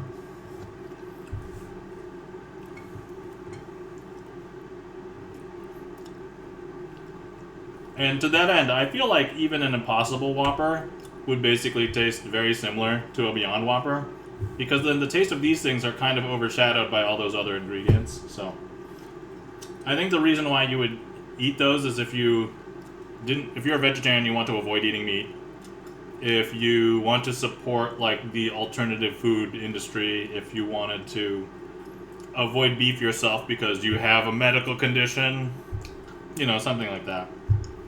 But ultimately, if you just want to get a Whopper because of that's how it tastes, and you don't really care about any of the other reasons, just get the cheapest one, which I think right now is still the beef burger, but who knows, that could change in the future. I was actually hoping that if the price of like Beyond Burger and Impossible Burger become cheaper than beef, then like I would basically be willing to just jump ship and be like, all right, I'll just use fake meat.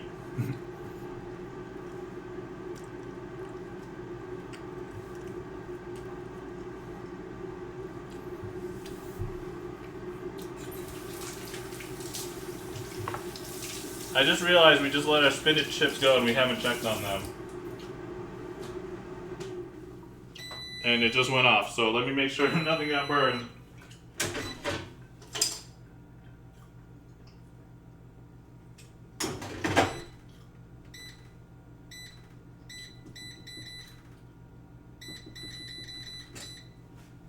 Okay, I'm reducing the temperature and putting it back in for 2 minutes. I think it's mostly done, but I just want to be absolutely sure.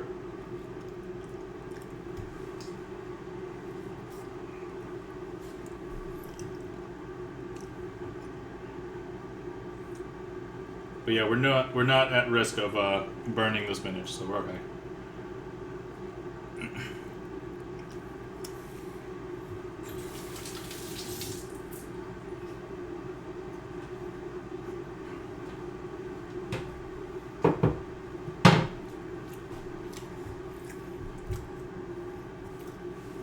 I know we've had a heat map on this turkey burger for a while, so we'll go ahead and grab this here. Delicious.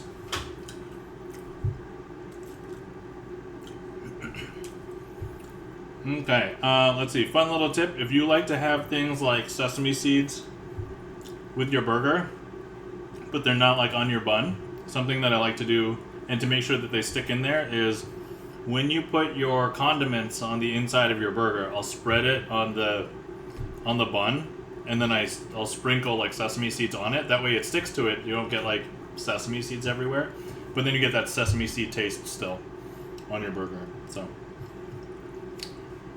something I like to do. Alright, I'm gonna definitely eat this, and then I'm going to probably move all of this, and then I'll show you the spinach chips.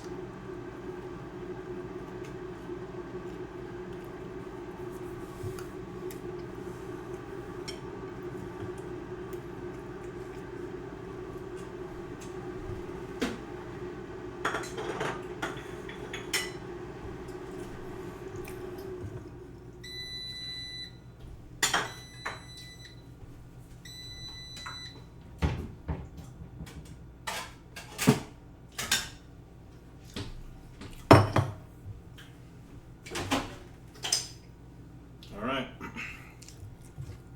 here we go. So these are very dry and brittle, so you gotta be careful taking them out, because then you could just disintegrate them as you move them.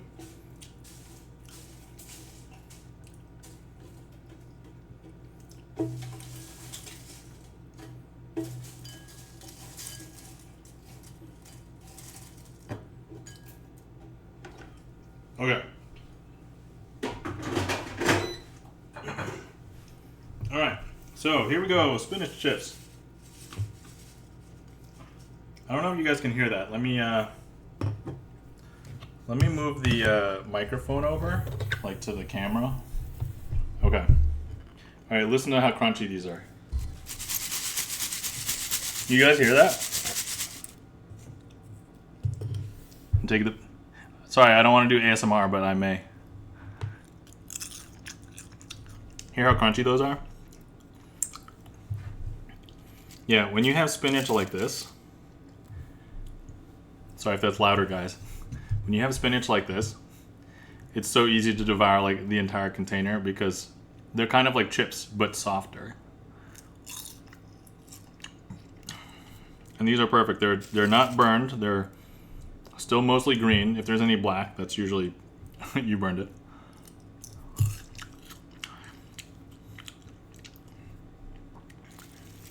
So yeah, that was 8 minutes at 290, and then that was 2 minutes at 270. There's sometimes when I'm in a hurry and some of the pieces are still a little bit like moist, but I don't know if you can see like on there. You can still see some garlic powder like right on there. So that comes through pretty strong. I did coat this pretty nicely. And relatively healthy. And it's an easy way to get rid of a lot of bulk spinach, because I don't know if you saw like how much spinach I had left, but it probably reduced in volume by like 3 times. There's a lot of moisture in the leaves, even if you don't think there are. Oh, like this stem is a little bit moist still.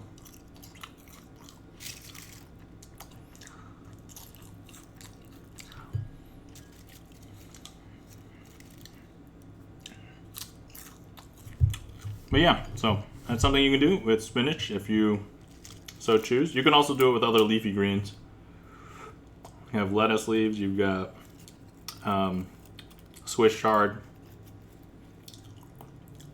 you got arugula. Although I feel like arugula is a little bit tougher because there isn't as much surface area to like stick stuff to. But actually, if you do like Swiss chard, actually doing this to the spinach, it does give it kind of like a sharper taste that you would get of the Swiss chard.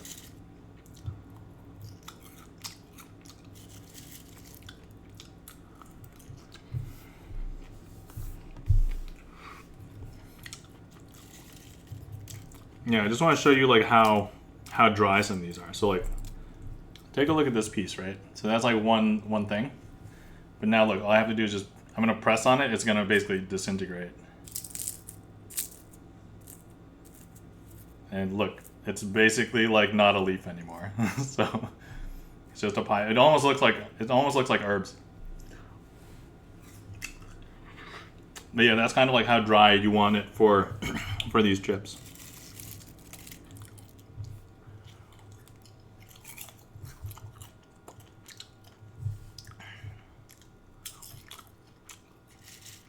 All right, let's see. What else can we make today? I set aside more time than I needed to do the thing, but I was like, last couple of times we find something else to do or make.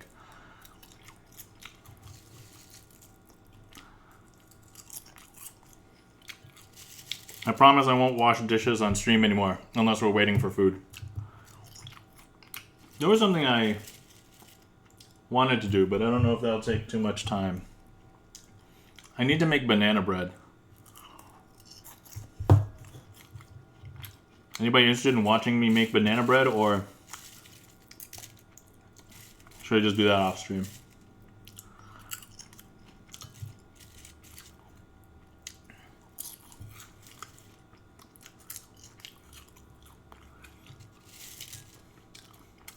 I just realized I didn't turn on any music today. There's a lot of stuff going on. I actually didn't expect so many people to hop on, so thank you so much for the raid, E-Room. Greatly appreciate it. I also know that I'm streaming at a time when like most people who are working will be at work. So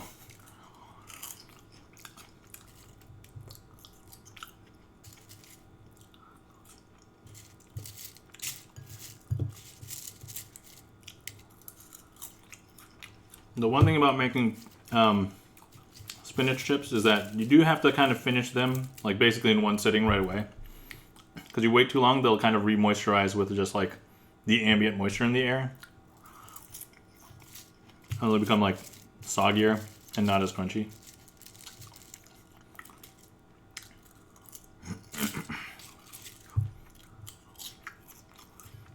Anyway, I do have to unfortunately report to E-Room that I would rather eat this than driveway gravel. Sorry, E-Room. This tastes better.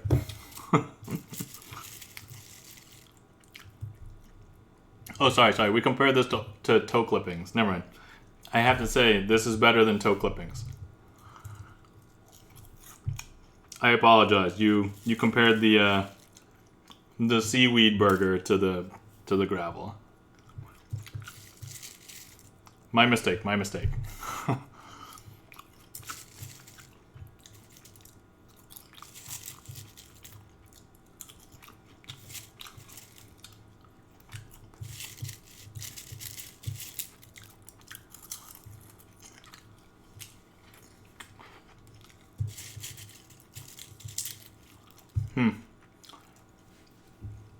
You know, I think we can do the banana bread. I just don't think I'll be able to stay on stream long enough for the banana bread to complete in the oven. But I think we can do the process of making the banana bread and putting it into the oven. We can probably do that. That seems okay.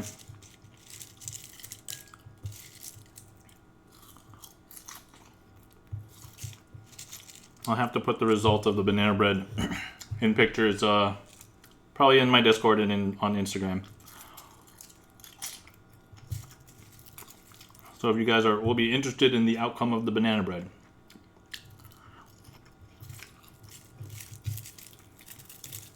So a long time ago, I used to not consider myself a baker.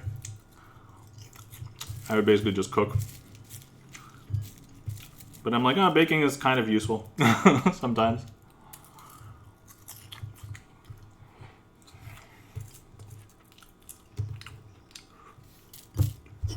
All right, you devoured those spinach chips.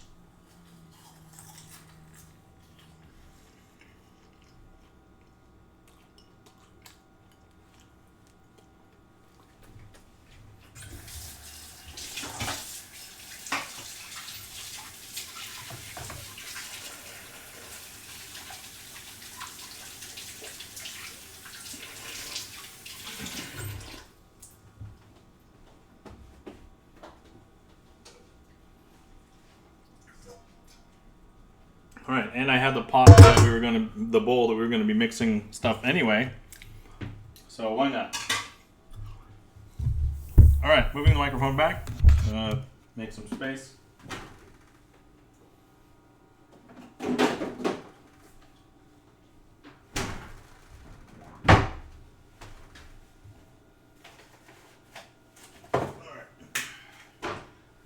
Okay, let's get some ingredients. Let's bake. All right, flour.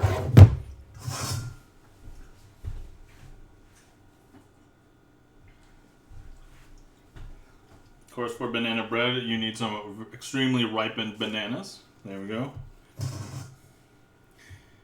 I'm gonna peel the stickers and stuff off because we compost, so you can't put the plastic or the stickers into the compost, but the banana peels we can.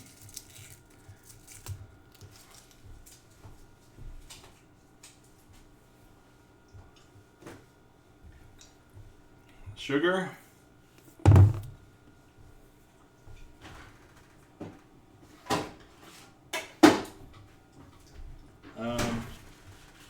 This might be a little bit less butter than I would normally use, but I don't want to open another one, and I'm just going to finish this one. So there we go. We'll do that. I'm going to need something to mix everything. In this case, I'll just use a fork.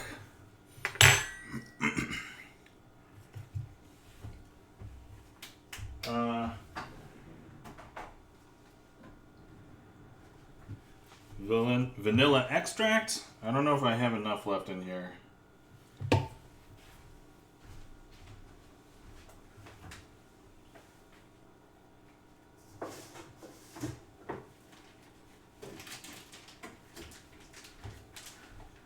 I want the pan that will cook the bread in. Chocolate chips, so it's going to be chocolate chip banana bread. Let's see, my spatula, so I can make sure I get everything from this. Let's see, what else? I could probably use a little bit of...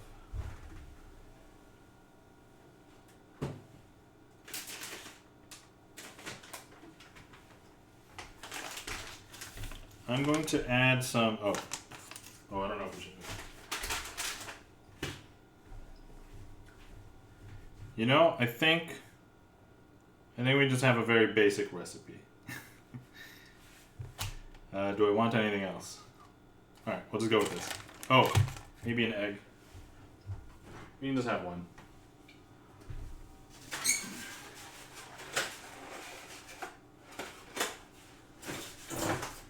I'm not even sure we need it. We have so many bananas, but whatever. Alright, so let's begin. Alright, so first things first, I'm going to go ahead and peel the bananas and put the bananas into the bowl. And then we're going to crush them. We're going to crush them real good.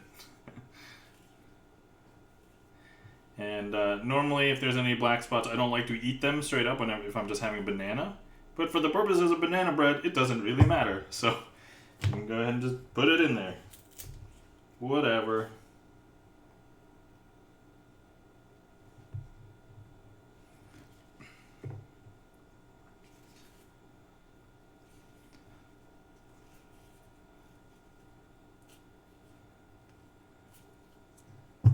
Go. This one has some strange red color. I hope that's okay. Alright. No big deal.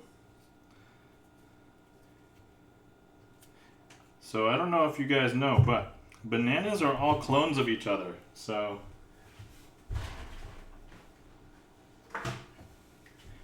every single banana that you have, if the banana, oh, hang on. I'm gonna mute for a second.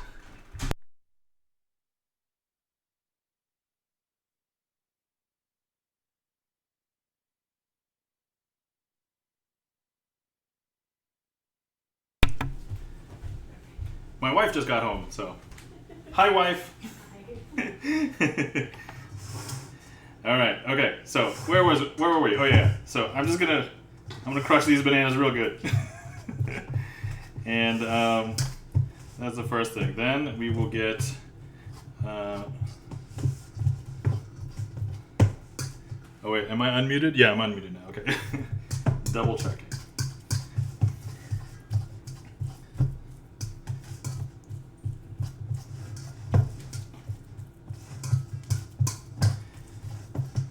Okay, next up. Oh, I should melt this butter ahead of time. So I'm gonna put this butter in a bowl, put it in the microwave, melt that down.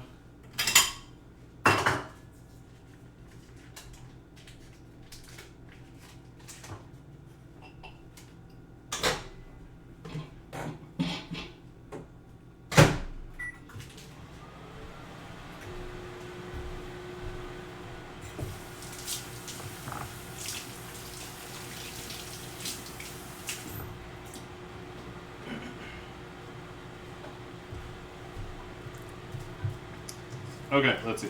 Banana has been crushed.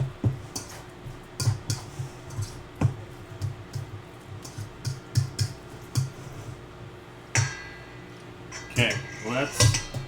Oh yeah, where was I? Oh yeah. If you guys didn't know, bananas, they're basically all clones of each other. Because a long time ago, we used to eat a banana whose variety was called the Gros Michel, or the Gros Michel. I don't know how to pronounce it, but it was French. And so I learned that the fake banana candies that we eat, they don't taste like bananas taste today. That's because that fake flavor was based on the Gros Michel. And today, the bananas that most of us eat are the Cavendish banana. Now, why did they change? Because apparently from everybody who tasted both, everybody said that the Gros Michel was better. Well, because if you have a banana that's a clone of itself and one disease breaks out that infects that banana, then basically all bananas will be susceptible to that. So it basically destroyed any and all supply of the Gros Michel banana.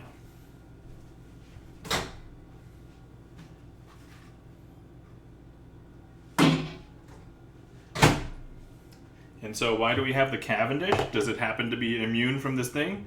Well, it's not immune to like banana diseases, so no, but like it was the next best choice taste-wise and cost-wise and everything. So now all of our bananas are the Cavendish banana. So there you go. There's your fun facts about bananas.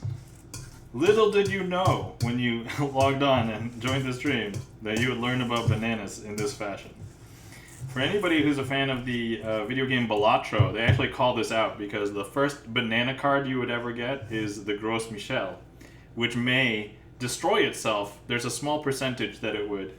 And then later you can find the Cavendish banana, which is another Joker card in Balatro.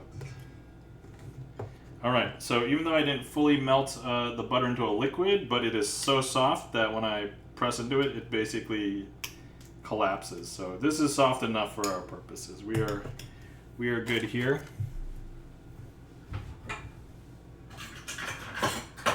Alright, next thing is I am going to get a measuring cup. Now, there's a lot of misinformation about measuring cups and that this will get a cup of stuff because there's liquid and solid measures of cups, but then there's also, usually when you have a recipe, they just have cups as shorthand, but really it should be a measure of weight or mass.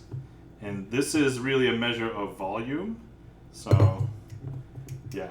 Anyway, things that bother you when you're into science and into cooking. Alright, we're going to put the butter in there. Actually, I might use the spatula for this.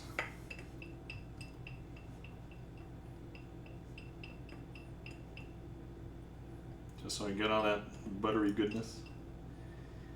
Anyway, for anybody who is a baker, you know how chemistry is very important to the baking process. So follow your recipes, but once you learn enough, you can tweak the recipes and you can do your own thing. I almost splattered. I think I did. I did splatter. Oh god, don't get on the keyboard. Alright, we're okay. Hold on, let me go get something to wipe that.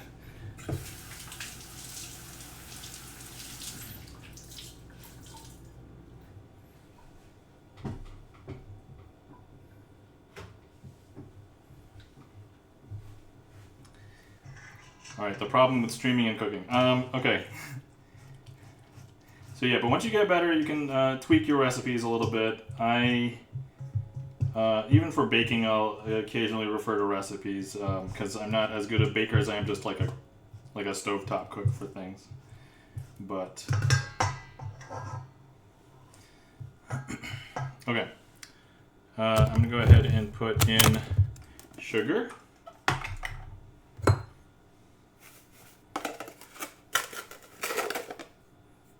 Let me, I guess, pour it in.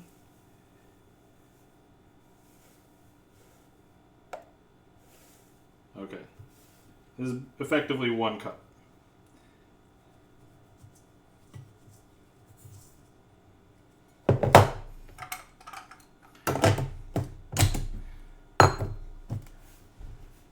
Alright, and then flour. We'll start with a cup, but we'll probably need more, so we'll go from there.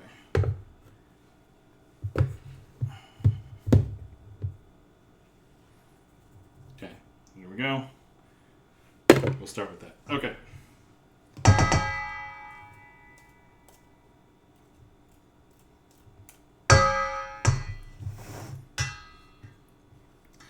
Alright, let's give this a mix. Mix, mix, mix. Can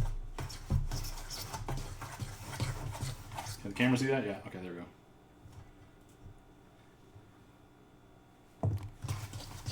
Oh, I don't want this to accidentally get in here, so let me go ahead and just close the flour for a second. Hang on. There we go. Alright, mix, mix, mix.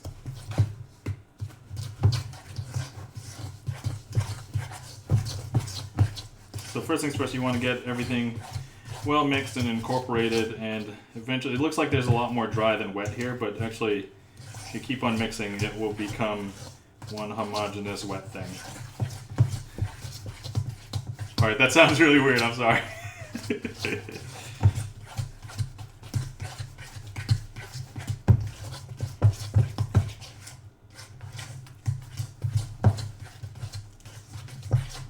Okay, so as you can kind of see, all the dry ingredients are basically becoming wet now. And this is where I need my spatula. Let's get everything from the edges, and then we'll probably need some more. Oh, and then I gotta put the egg in and some vanilla extract. So actually, let me go ahead and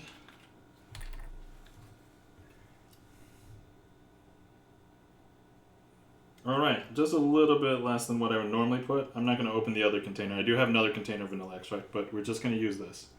So, there we go. Finish this off. There you go.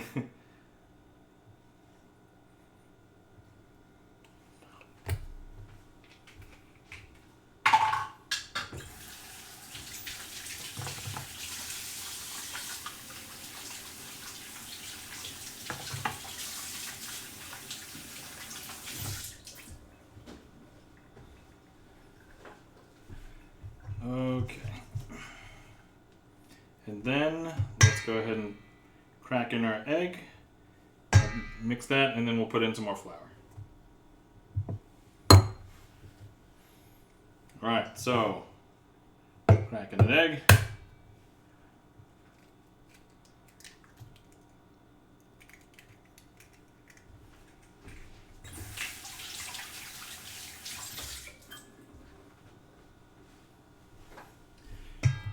Mix that up a little bit, and then more flour.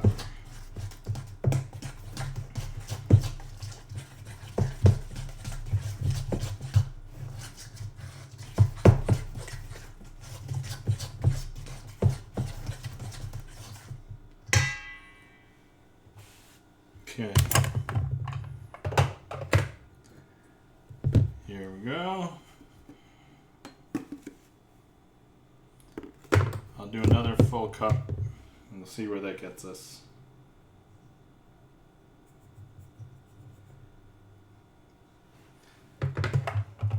So for this, you should use all-purpose flour, but I am using just whatever we had left over of wheat flour, because you know you gotta use it up. But otherwise, yeah. I think the difference is all-purpose flour has some extra things like if it didn't have like baking powder or whatever in it. It will have it, but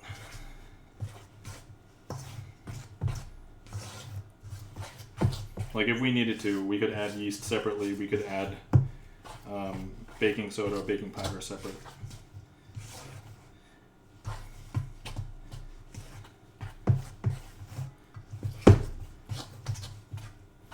And yes, baking soda and baking powder are slightly different. I think you kind of use them for a similar thing, but I think baking powder contains baking soda in it. Don't quote me on that.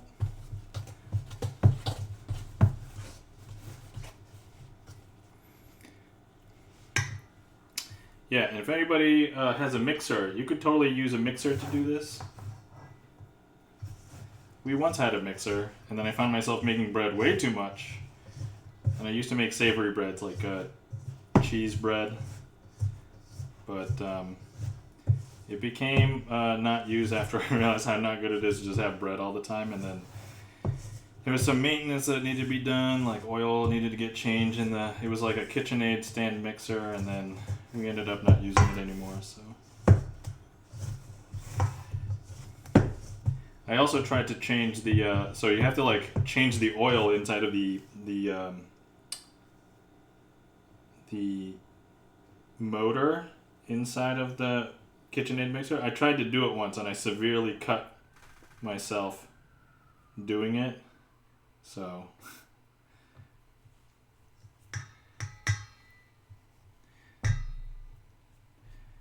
Alright, I think we may have enough flour.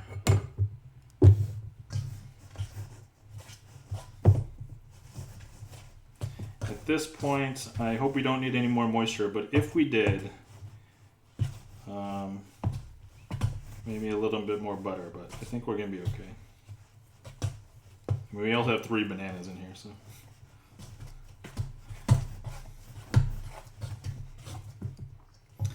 Now chocolate chips. And actually, this is probably a good time to preheat the oven.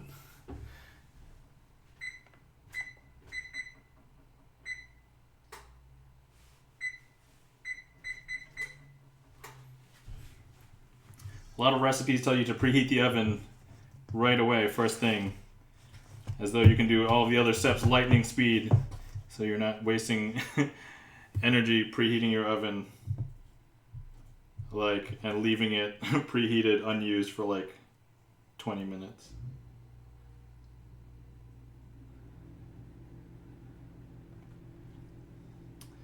The things I think about. Alright. Okay, so I think this is well mixed, well incorporated.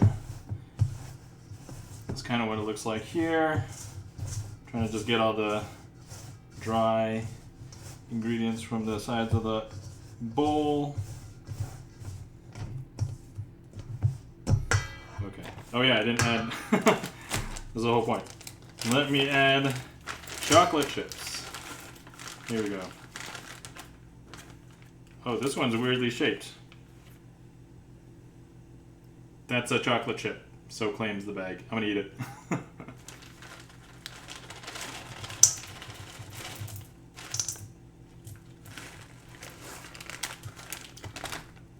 Let's go a little bit more. Alright, there we go. That's good.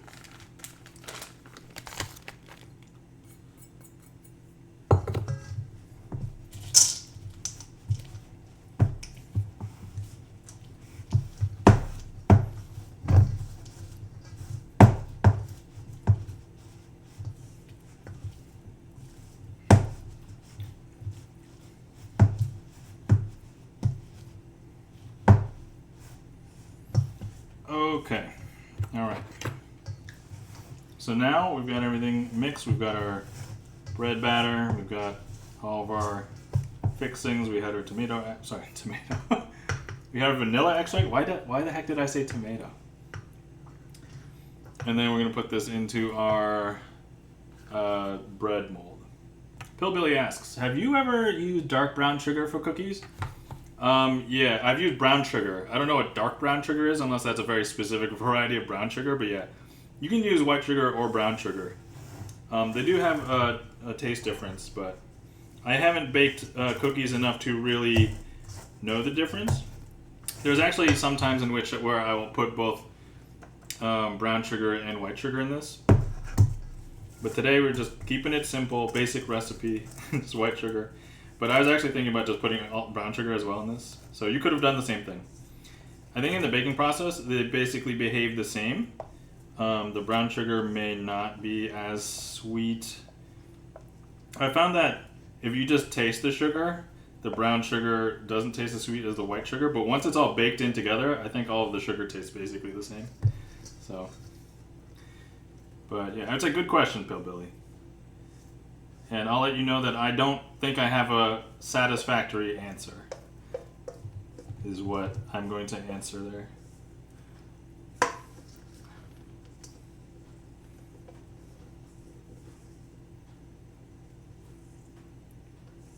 All right, so getting all the dough into the mold.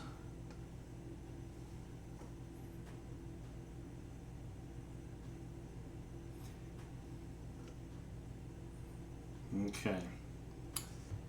So this is a red silicone mold.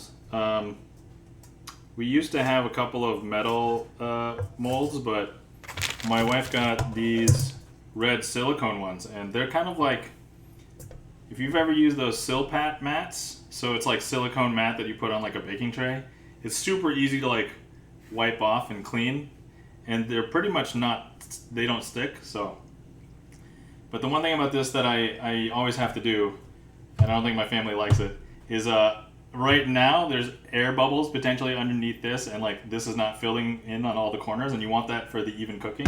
So I'm gonna slam this pretty loudly on the counter, all right? So shield your ears if you care. Ready? This probably looks funny on stream too.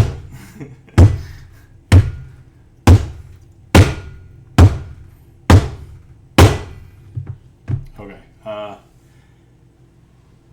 Pillbilly says dark brown sugar has more molasses than light brown sugar. Oh, okay. I see.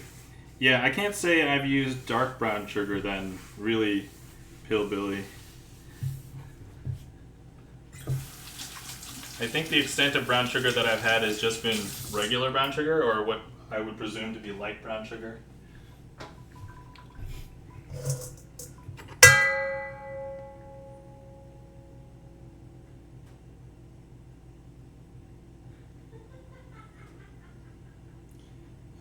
Okay, so let's go ahead and get this all set and done. And then we'll put this into the oven, and as I said, we'll probably have to end stream after I put this in the oven. Can't stay until it's done, because honestly I don't know what else I would do at this point. There's nothing else to cook. You know, I've been on this nice thing. It's like if I don't cook one thing, I cook 3 things on all my cooking streams. So we're doing good.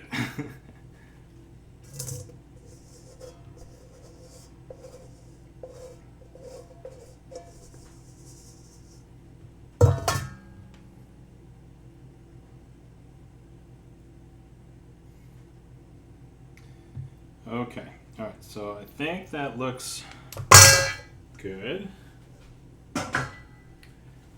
So if you take a look now in the pan, because I slammed it on the counter a few times, it filled in all the corners. So that's good. Let's just do a couple more for good measure. And then let's add a few chocolate chips to the top. You know, when I was younger and I thought, oh hey, let's put some chocolate chips on the top, I thought it would melt and then it would just like run all over. But actually that's not the case. They just kind of stay. And I'm like, all right, cool.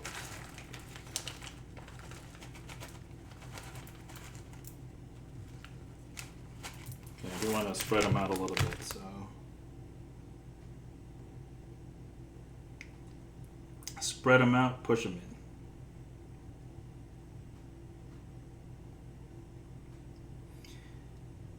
We like these, by we I mean my daughter, likes these cupcakes from our supermarket, and she has them for breakfast. We're trying to get her away from having these cupcakes for breakfast, so hopefully we can give her banana bread instead.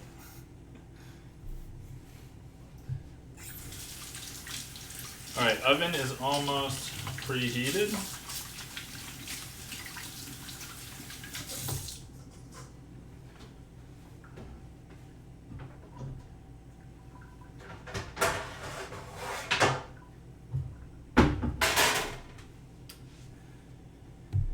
Okay, now we can start putting some stuff. There we go, there's the preheating oven. So these are bittersweet Calais. I think that's how it's pronounced. I don't know.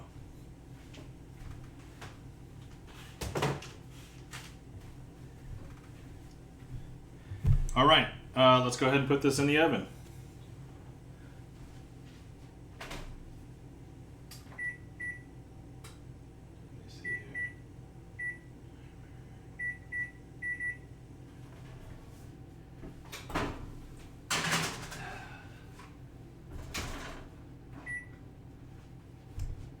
Alright, there's nothing else to see down here. Let me pop back up here. Okay, so I just threw it in the oven. We set it to 375. I probably want it to be in there for an hour, but I set my timer to be like 50 minutes because I want to check. But the last couple times it seemed to be fine. I also wasn't like precise with my measurements today, so that's okay. Alright, but I think we did everything we wanted to accomplish. I did the burger taste test. We tried all the things. I showed you guys spinach chips because we had to finish the spinach, and then banana bread because I had really ripe bananas. So yeah, I think that kind of fills the time that I wanted to fill today.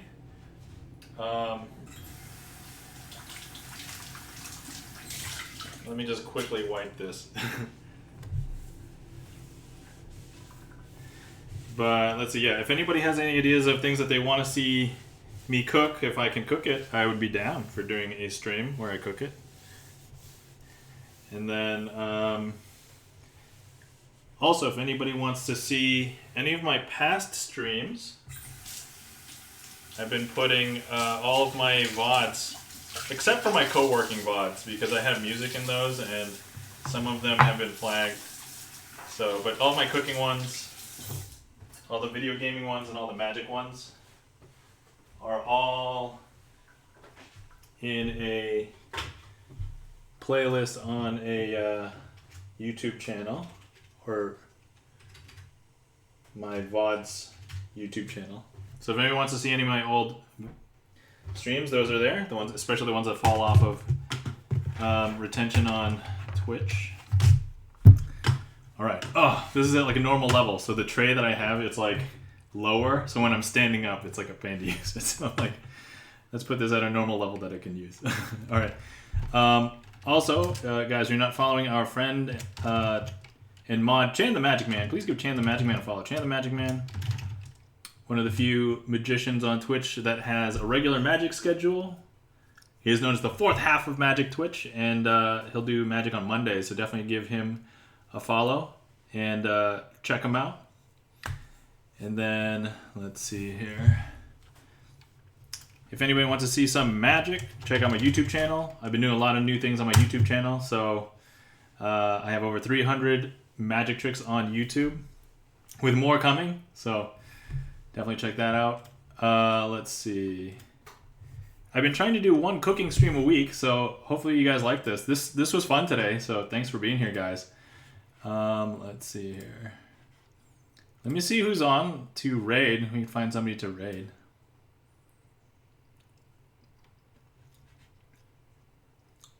I don't have any. Let me see here.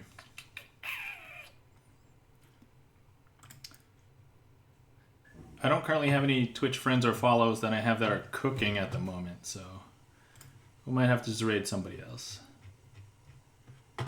Chan the Magic Band says, I'll do a cooking stream tomorrow. Yes, that's right. Awesome. Hey, wait, we had a new first-time chatter come in on my Sunday, Sleight of Hand Sunday stream. It looks like she's a VTuber and streaming at the moment. Let's see, what is she streaming?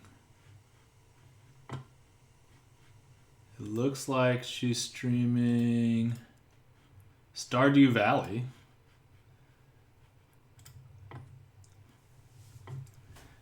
Double Trouble asks, what's cooking? So yeah, it looks like Chan will be cooking pasta with garlic and olive oil tomorrow. Chris M.E. says, I have a gaming friend on. Oh, I have many gaming friends. Wait, who's your gaming friend, Chris M.E.? I may or may not already be following. Depending on which friend.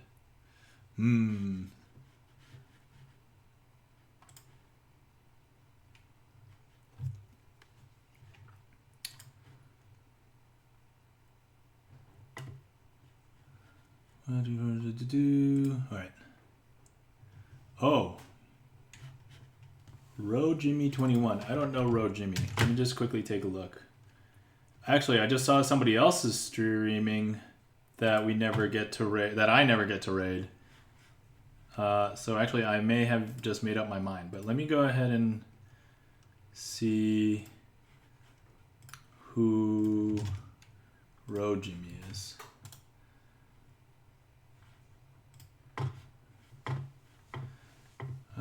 Okay, it looks like Ro Jimmy is playing Metaphor Refantasio.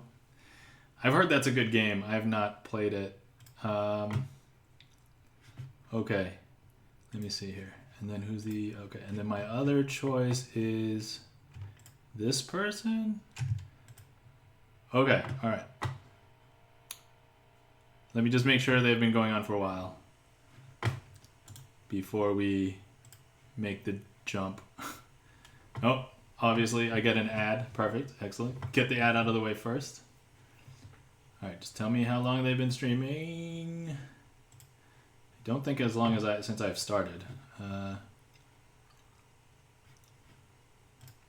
Let's see. They've been streaming for an hour and a half. Okay. Alright, I think we can go over here. Alright.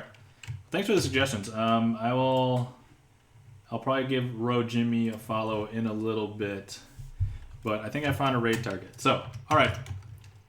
Okay, guys. I'm going to end the stream. So, thank you guys for coming on and hanging out with me. Thank you for the raid today, E-Room. Greatly appreciate it. Hopefully you guys had fun with the burger comparisons today. And if you didn't know about spinach chips, I'll let you know about spinach chips. And honestly, baking the banana bread, that was just a basic recipe. So nothing special there. But, Chan, thanks for getting the raid call and sub-raid call. Sydney, aka Coco, says, I just subscribed to your YouTube channel with my outdoor channel. Yo, Sydney, thank you for the subscription on YouTube. I'm actually like 50 YouTube subs away from like 2,000 subscribers on YouTube. So if anybody wants to give me a sub on YouTube and get me over that 2,000, that'll totally help. All right. So thanks so much, guys. Today we're going to be rating our friend Feldenkane. So Feldenkane, I see occasionally on in Gibson Lens's stream, but he's also, I think, appeared in a Magic stream once. So, but I know he likes Magic the Gathering, but he's also playing Final Fantasy VII Remake. I might not be able to stay long if it's like the new part of Remake. If it was the first part, I already played that. But so let's go ahead and do that. But let's go ahead and raid Feldenkane. And then, let me copy my own raid call. So, don't forget that. Oh, I always forget that. All right, so just make sure I have my own raid call. All right, excellent.